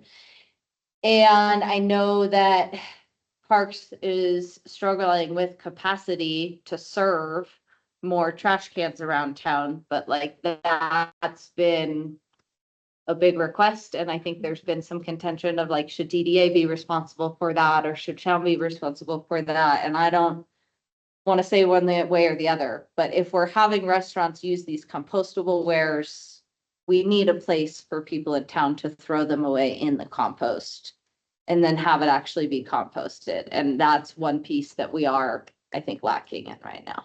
A place for the compostable serviceware to be composted and Yeah. collected. Yeah, which I think is kind of the lack of anywhere that will accept them in the Yeah. first place. And that's the root of the problem, but Because we don't even know yet whether the composter at the transfer station will actually deal with those. exactly. Yeah. And then you have to kind of test each item too. And Sure. then it depends on what the vendor's buying or what the restaurant's buying and Right.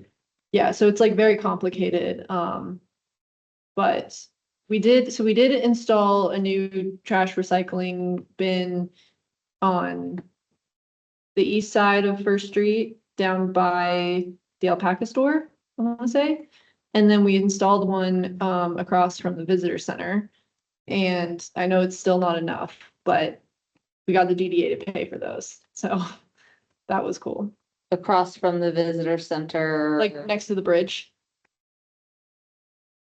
I haven't seen it. I guess Yeah, I'll have to it's- look for it.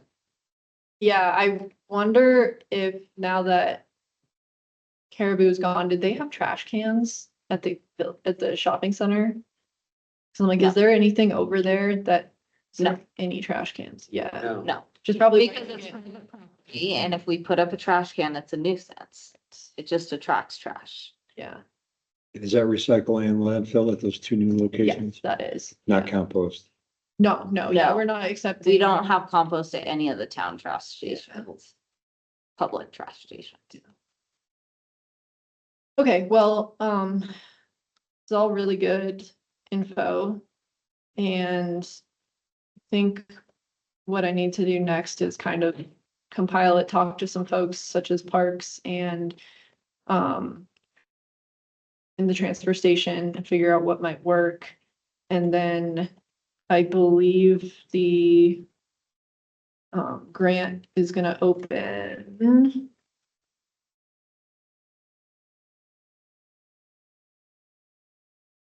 And mid-August, so next month. It opens next month, closes at the end of September.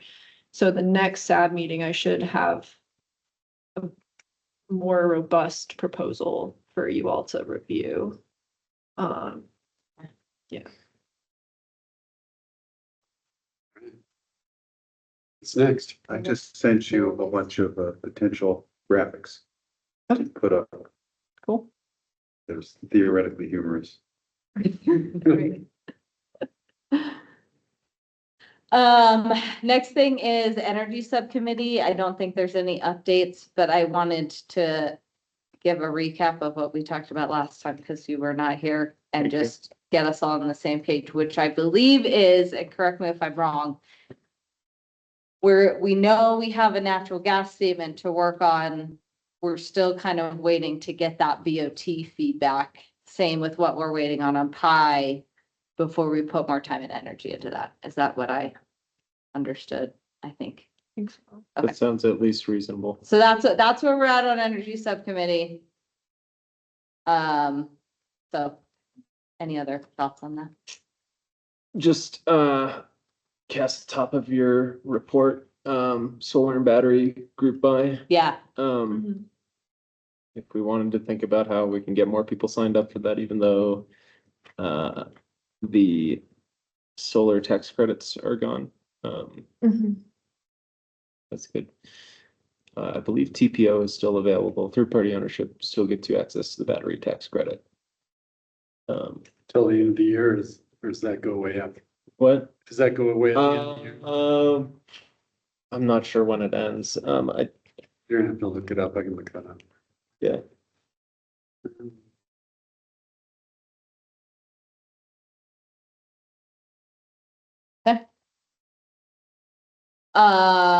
I mean, next thing is the sustainability coordinator report, so. Do you have any great ideas on how to make that happen? You guys want to go around and knock on doors? I don't know if I have time, but I will offer that we can give a free carousel ride to anyone who puts their information down is interested in signing up. Cause I also get green business credits for doing things like that. Oh, nice.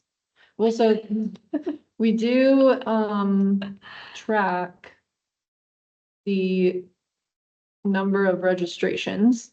Mm-hmm. I don't know why, but for some reason I get Netherlands specific data every single week for the heat pump program, but not for the solar program. I have to like request it specifically. Interesting. So I can request like that information and we can offer what you said to Mhm. folks who register. Mm-hmm. And Yeah, I don't even care if they actually install the thing. I Right. just wanna yeah, get people in the pipeline. okay, Or the more eyes we get in the door, the more people will actually do it, right? That's Yeah. marketing 101. totally. We can make social media posts on that and put it on the website and Mhm. I'm sending it out a newsletter next week. Okay. So if you wanna send me a little blurb, I'll add it to my newsletter too. okay. Tim, expires December 31st, 2027. I do. No. No, the commercial storage tax credit. 2027. Yeah, so we got a whole. I might. another year. We got another year. I think. Yeah, that plus the, Excel still has some pretty attractive rebates for Mhm. those as well. It's not quite enough to make it free unless you're, medical, have a medical device. Mhm.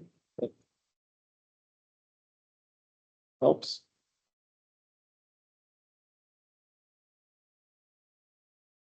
Yeah, well, and I think there are people up here, you know, that do need either oxygen or some other device where I'm not sure all of them are tapped into social media or internet or anything like that where they're gonna know. Right.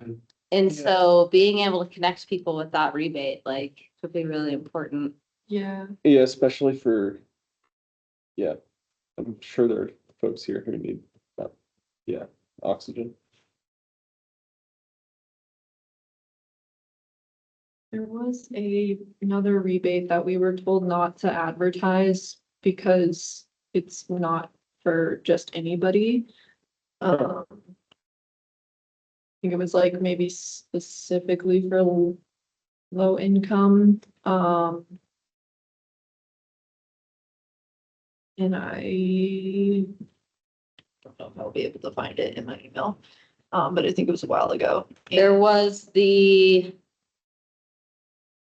two battery ones. One's for being in like a high-risk wildfire area. And then one for if you have a medical device. And then there's the heat pump rebates. I don't know if I know of any others specifically. Yeah, I'm trying to figure out.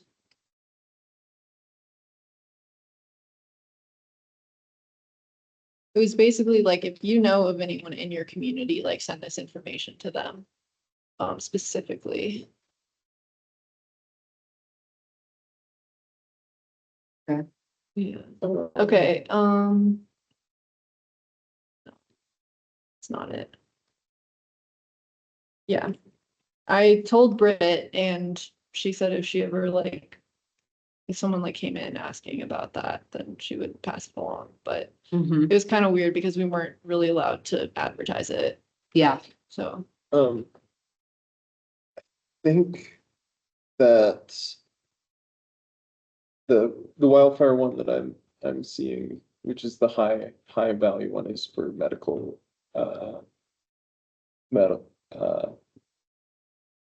like medical surgery or medical exemption folks specifically. Okay. But I was looking at this yesterday. okay. But I don't remember.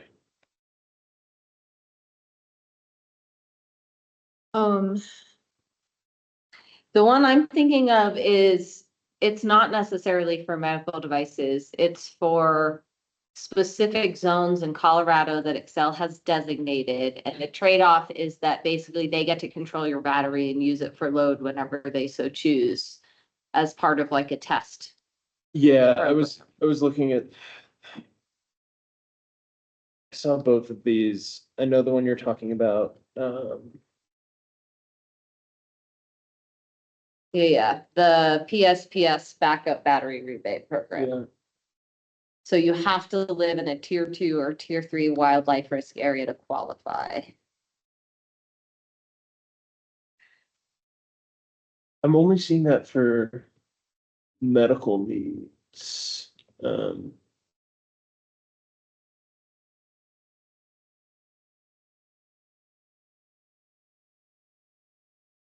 Yeah, I wonder if that's the one they don't want us Maybe that's it, yeah. advertising too much. The one that's not medical. Potentially. Yeah.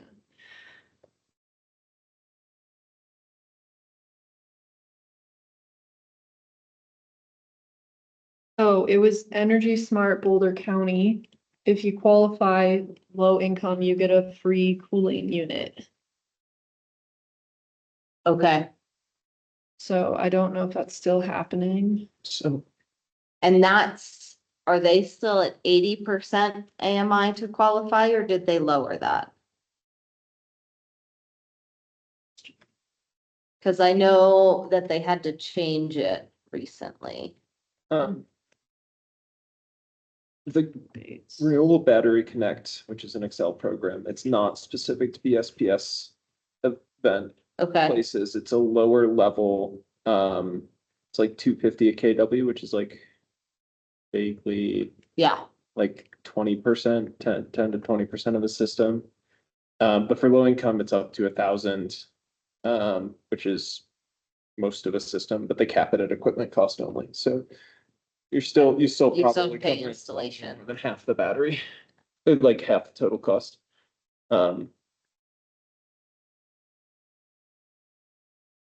So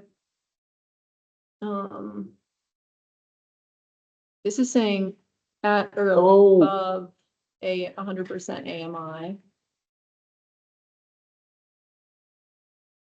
And then it has 80%. Um, Um, so. Oh, interesting. There's a section in the program I was just talking about, right? There's income qualifications, there's general qualification. And then there's disproportionately impacted community, which they don't. I don't, like, they don't advertise what that means. right. Everyone identifies it differently too. It's like each grant that has that as like part of it, they're like, we use this specific tool or this specific map. Yeah, they and have a they're all- different definition of it. Yeah, But like on the website, they're just like, reach out to us if you think you're in a disproportionately impacted you community. just don't know. Yeah, so, but that is, that's double the general, but, nominally half the income qualified, so. Okay.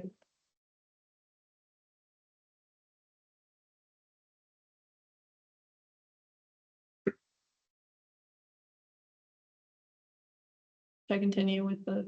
Yeah. updates? Okay. So I guess next thing is Agami Zero, which they will be presenting to the Board of Trustees on August 4th.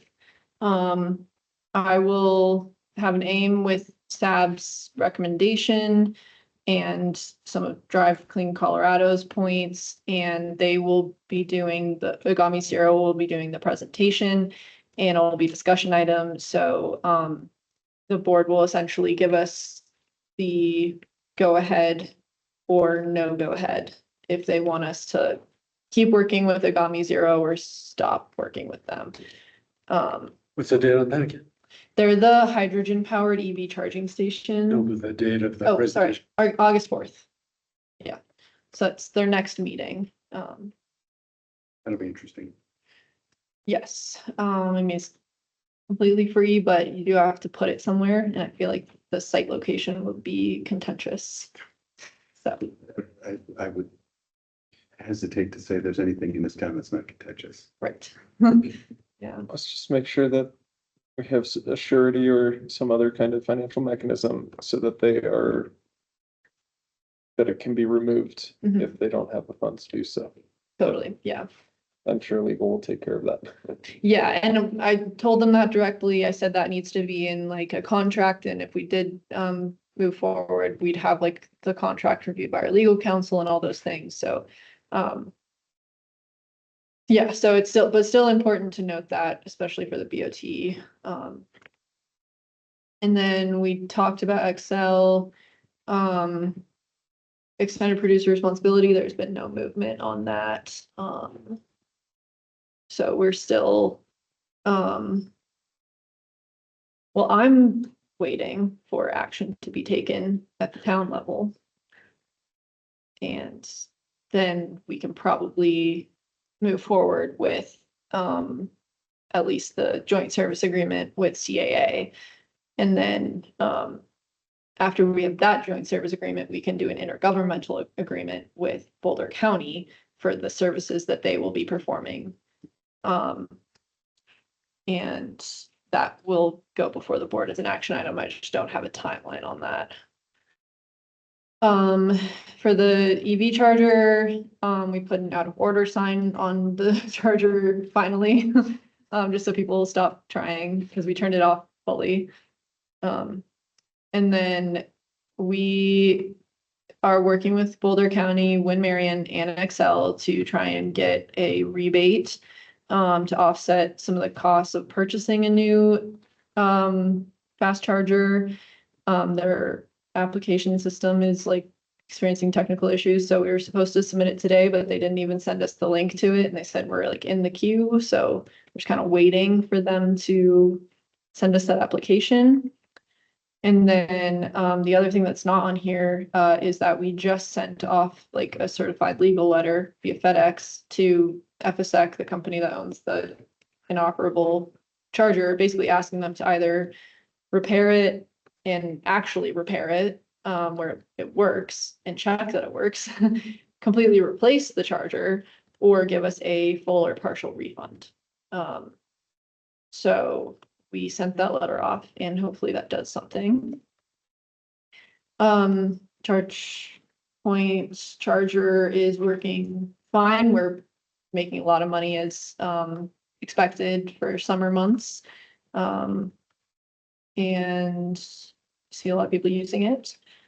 With the resilience action plan, Patrick and his team have been working really hard on the gaps in alignment analysis, which is kind of the core part of the plan, determining what we've already worked on, what we've already done, things that are in progress, things that haven't happened yet, for all of the strategies in the comprehensive plan that relate to resilience. There's a lot of work involved with that, a lot of talking to stakeholders and getting them in touch with the right people. And yeah, anything you want to add? Yeah, I think it's 4 deliverables overall, but the community engagement summary is really close to wrapped up. Just a little more edits from advisor and partner. Yeah, the gap in analysis alignment is getting near to that stage. That fourth quarter of being wrapping up with advisor comments and partner comments. And then we're gonna go about 10 to 15 strategies to move towards the strategy implementation matrix. Probably shrink that down some, so we're just starting that. And then I think the fourth would be the resilience action plan report. So we're just starting the third one right now.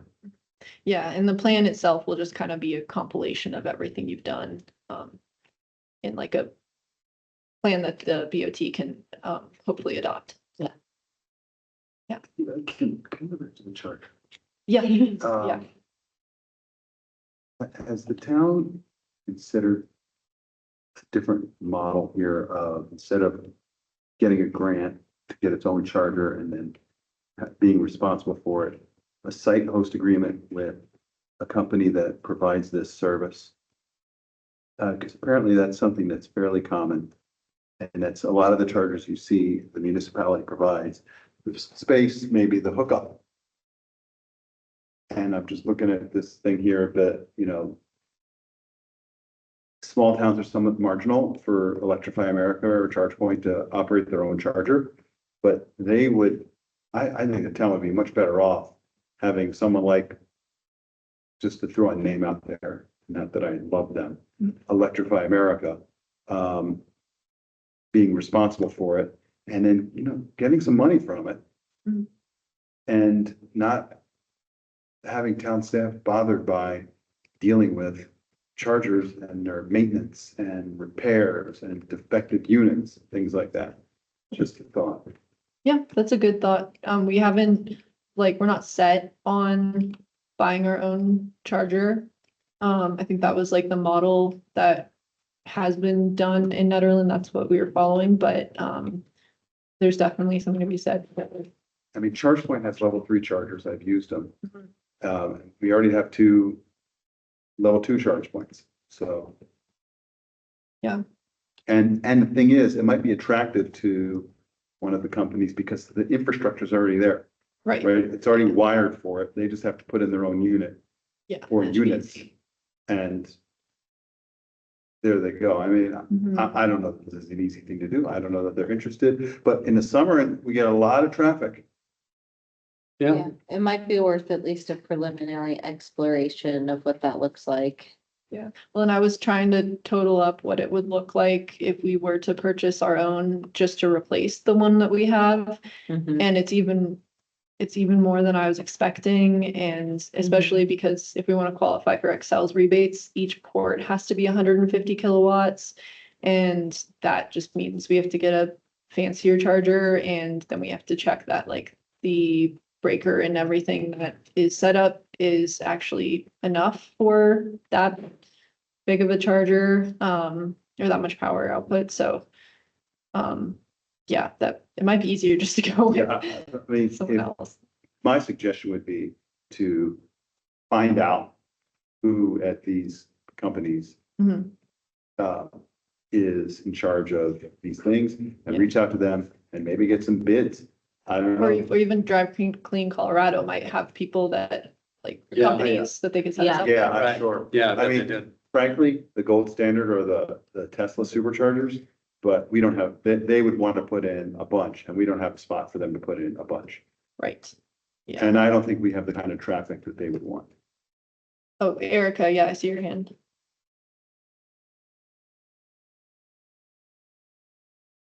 Erica. Yeah, sorry. I have had a conversation in the last like year or two with a company that was looking to do this. And it's a land lease situation. And I want to say it was like 15 years. It was pretty extensive, but I don't know what the opportunity is for negotiating for that. And then I know like Lafayette's putting in some new chargers right now through grant funding for the chargers themselves, but then they're also working with a company, I think it's Win Marion, that's going to do all the maintenance and management of those chargers. So there could be the grant application, own the chargers, get the installation rebate from Excel since there's funding right there, and then have somebody else manage it for you all too. So I think there's just a handful of different options depending on what would make sense for staff and then also for the funding and for the town. Mhm. You wouldn't think it because it's an electrical device. But these fast chargers are notoriously unreliable and Mhm. break down much more than you would think they would. Mhm. And, They're getting better, but they are terrible. yeah, the only one, really, I mean, I have driven along and the only ones I can rely on are the Tesla ones. Mm. And, you know, half of those will work with my truck and half won't. And the last time I did a drive, I went to a Tesla thing and there was a power outage. And even because yeah, it was horrible. Oh, yeah. I Yeah. would advocate the level 2s are going to need some love soon too. I mean, those things, the screens from the sun. They're old now. Yeah, that's Yeah. true. That is absolutely, but they don't break down nearly as much as the level 3s. We've had ours since 2014. Yeah. Long time. Really? Yeah, yeah. Yeah, and Erica, we are actually working with Win Marion right now because the Boulder County CFI grant, they identified 2 locations in Netherlands. And one of them is Caribou Village Shopping Center, one of them is the Visitor Center. And so we're working with Win Marion on, trying to get Excel rebates also for like putting in additional chargers in Netherlands. So, it would be great to have them like take over maintenance and stuff. Like technically FSEC like was in charge of doing maintenance on this one, but they had to send someone from like overseas or something. It was like, and then we had to pay for their travel and lodging and all of that, for them to do that. So it was like, it doesn't make any sense to continue working with them. But Caribou Village, right, are we talking about above it on the public street or, because it's obviously private property? Believe, yes, they're working with someone from Okay. TiVo, and they're talking about down kind of kitty corner with the carousel, actually. Yeah, I mean, that makes so much sense. Yeah. I think the corner by like the laundromat and everything. Yeah. Right? Yeah, exactly. So, I mean, we don't know what's gonna be there. Right. What Right. was But there. what was there? Now, So they're trying to get Excel rebates for that as well. And then it all depends on whether or not the federal funding actually comes through for this second phase, because their first phase is all planning. Second phase is like purchasing and installing the chargers. Yeah. They secured funding for the first phase.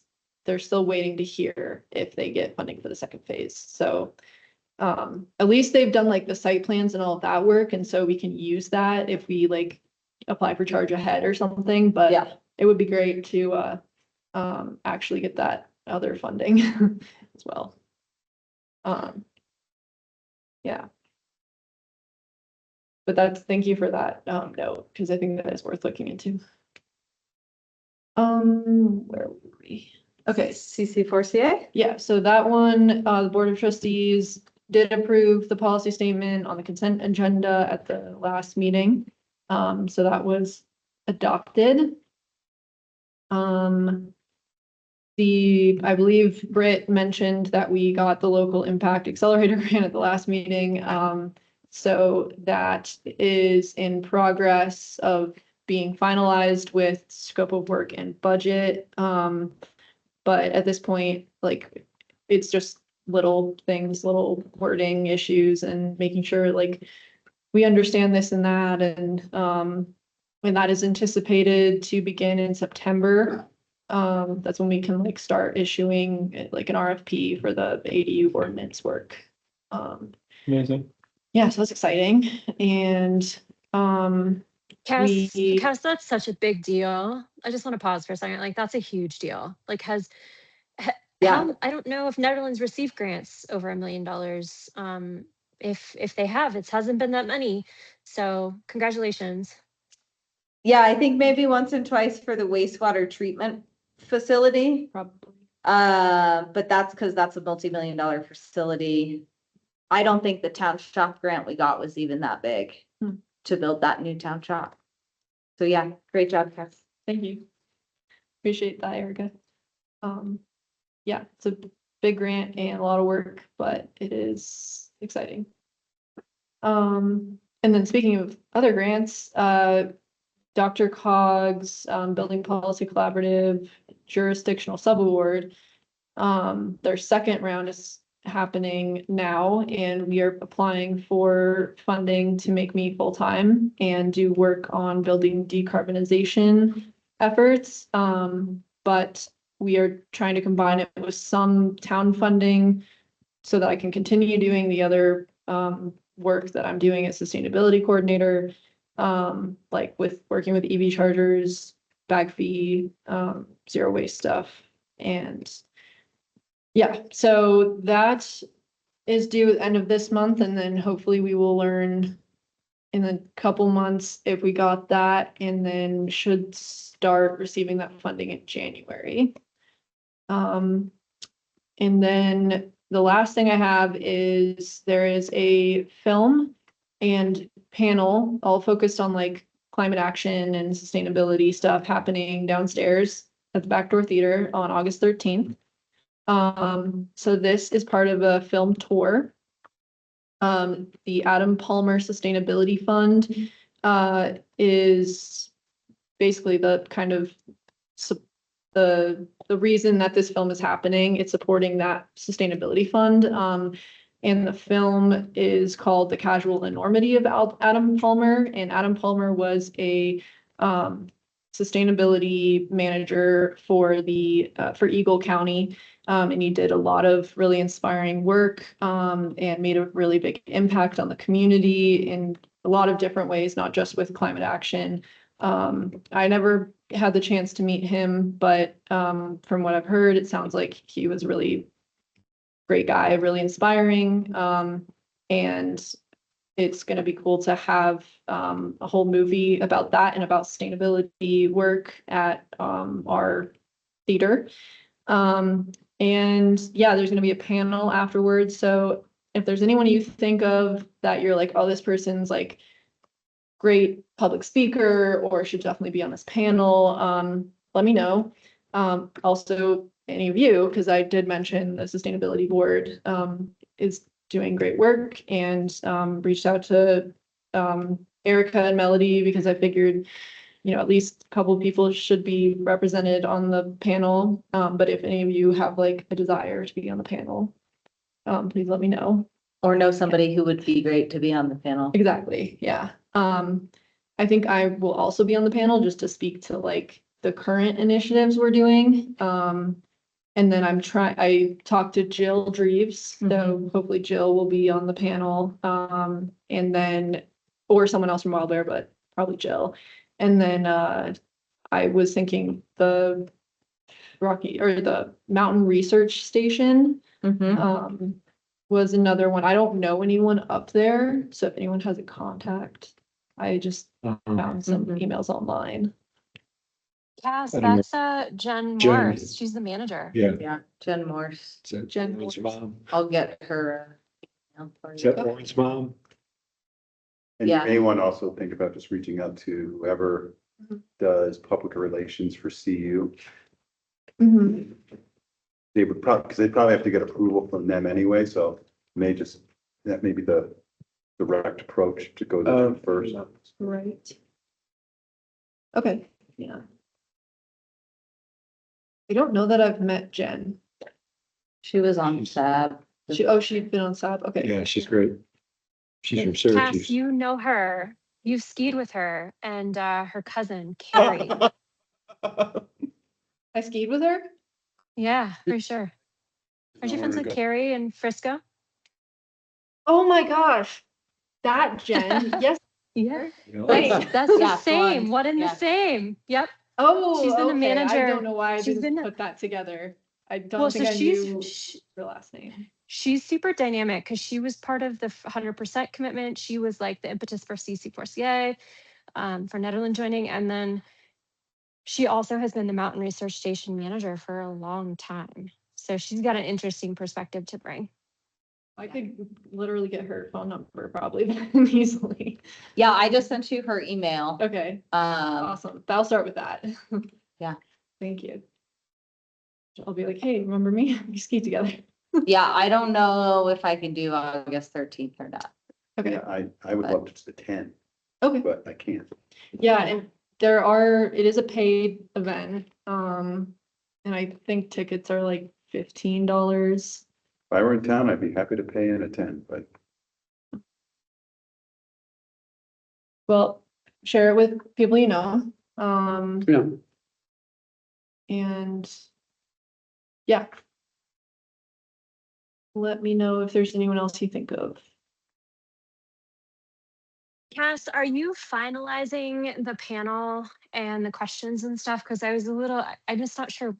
Does Todd want you to run all that, or what does that I look would- like? Because Yeah, the other ones have been like Energy Smart and different organizations. So I just wasn't sure what his expectation was.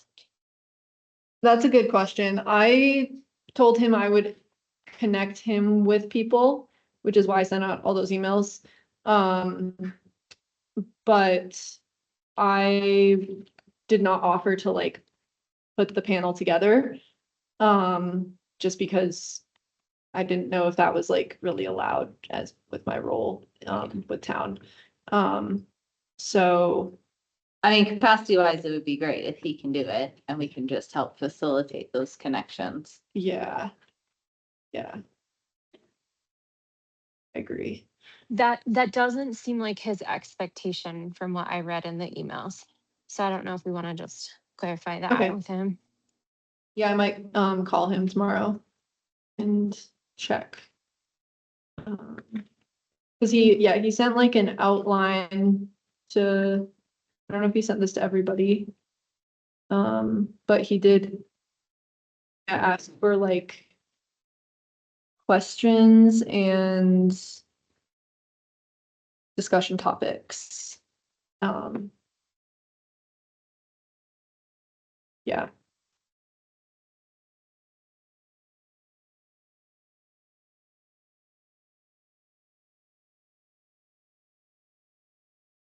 He has like 5:30 to 6 tabling and set up volunteers arrive, and I'm not sure who's tabling. Or if he like has anyone tabling.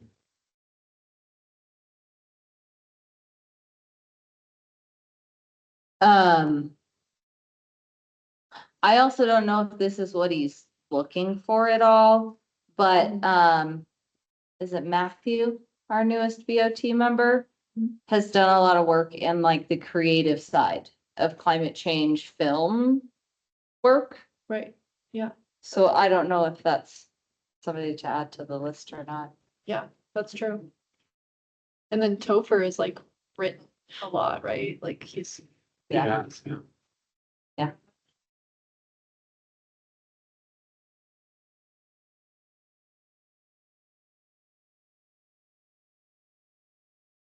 Do you need anything else on that one? I don't think so. Okay, other business. I've got a few things.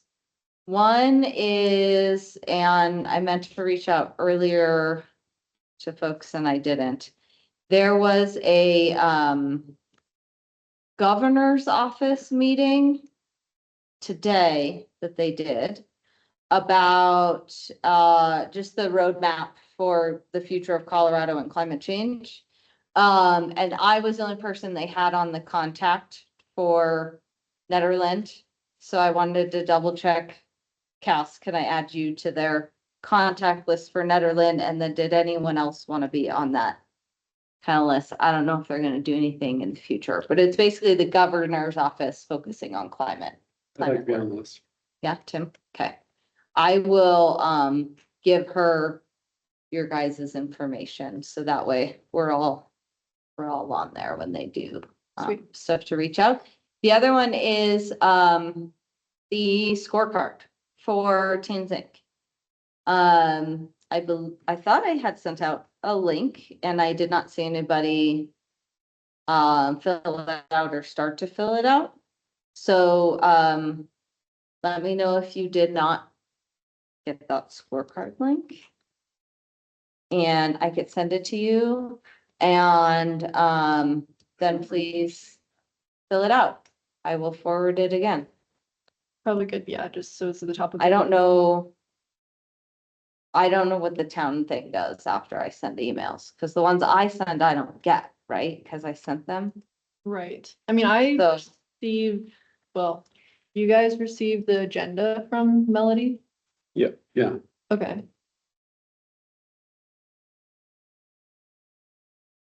well, I'll just forward this one that I sent to everybody again. And try to fill it out. If you run into questions filling it out, email me or give me a call.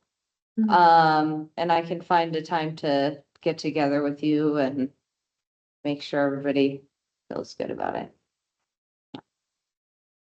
Okay, that is sent again. And then. Have anything? Yeah, the BOT survey was the other thing I wanted to talk about. We talked about during that pie. So any other business?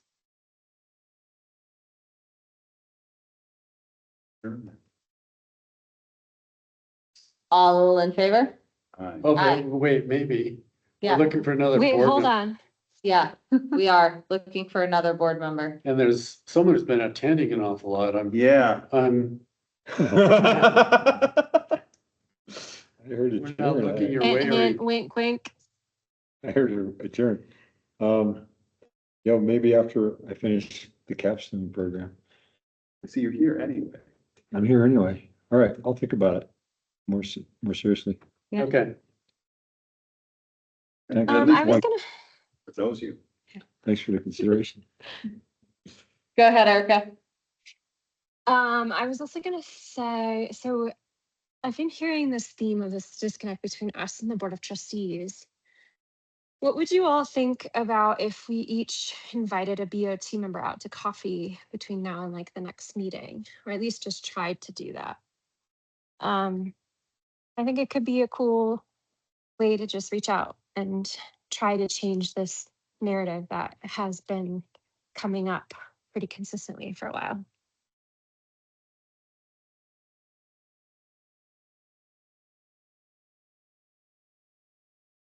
That seems easy. Yeah, I think we just gotta pick who's gonna ask who. So we don't, double and triple. We shouldn't all be taking Chris out to lunch, right? Yeah, I would say like, Andrew Jocelyn and Matt Kennedy would be great because they don't have the same like background. Mhm. So like getting that from SAB members I think would be Mhm. important. Yeah, I was happy that Matthew came to our action plan Mhm. workshop. That was Yeah. great. I could reach out to Matthew Kennedy. I don't know Okay. him. Do you want his email? I don't think I have his like phone number or anything. Is his email? I assume it's listed on the website. Probably listed on the website. Let's see. Just pulling that up.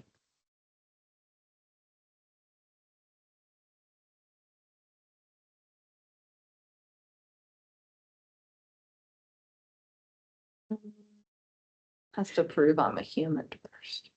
No, actually, we don't have them listed on the website. But Yeah. It's gonna be Matthew K at netherlandsco.org, right? It's actually Matt K. So Oh, Matt. some of them might be different. So what I will do is send a list.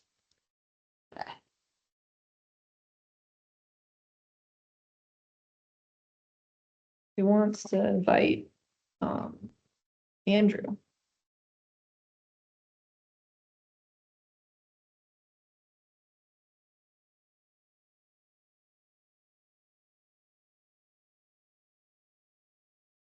Works at the fire department. I volunteer as tribute, not because he works at the fire department.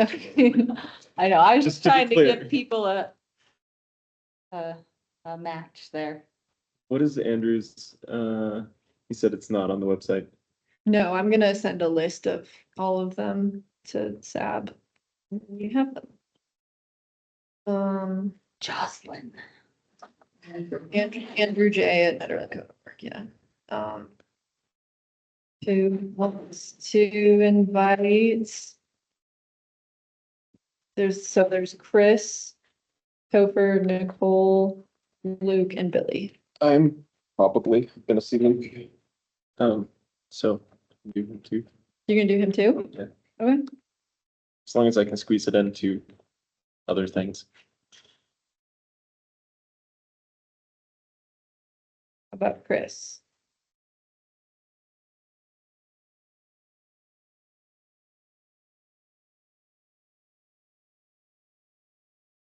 And really, we want to talk to him about our goals.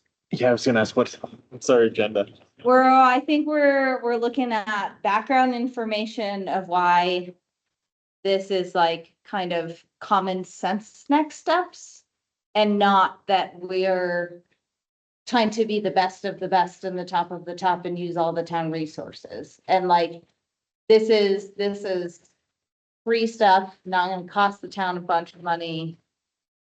Whereas some of the other goals that were listed on that survey, do involve funds and time and blah, blah, blah, blah, blah.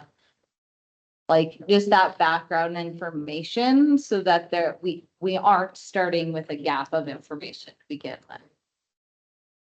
If I can add something Much as else. you can convince them. Yeah. So I would suggest that we lean into what the CC4CA annual meeting was about this past year, which was about relationships and creating relationships and finding those common grounds where we can align and find compromise and support one another in our common pursuits.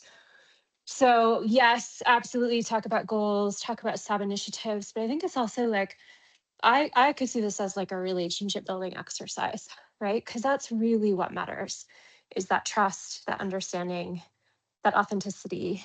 And it's really important for partners to be able to understand each other and to know where we're coming from. So that's kind of how I was approaching this. And I know Cass, you were at the annual meeting as well. I'm just curious if you had any take homes from that. No, I agree with what you're saying, and I think like one of the biggest points was establishing those relationships before you're asking them for something. So like making sure that you're not just going to people or to like a group when you're like, I need money from you, or I need you to like do this thing for me. It's like you're there to like understand also their needs and priorities and try and help them as well. So it's more of like a give and take relationship.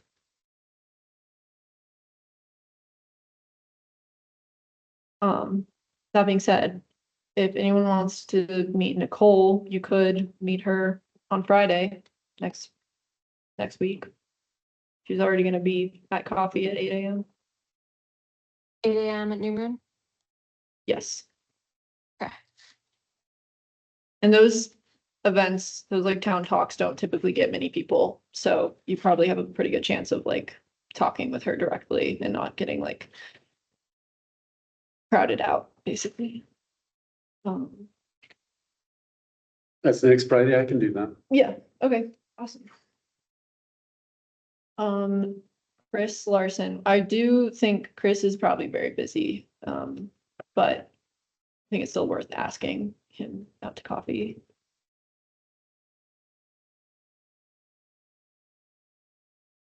I think honestly, I am too much of a contrarian.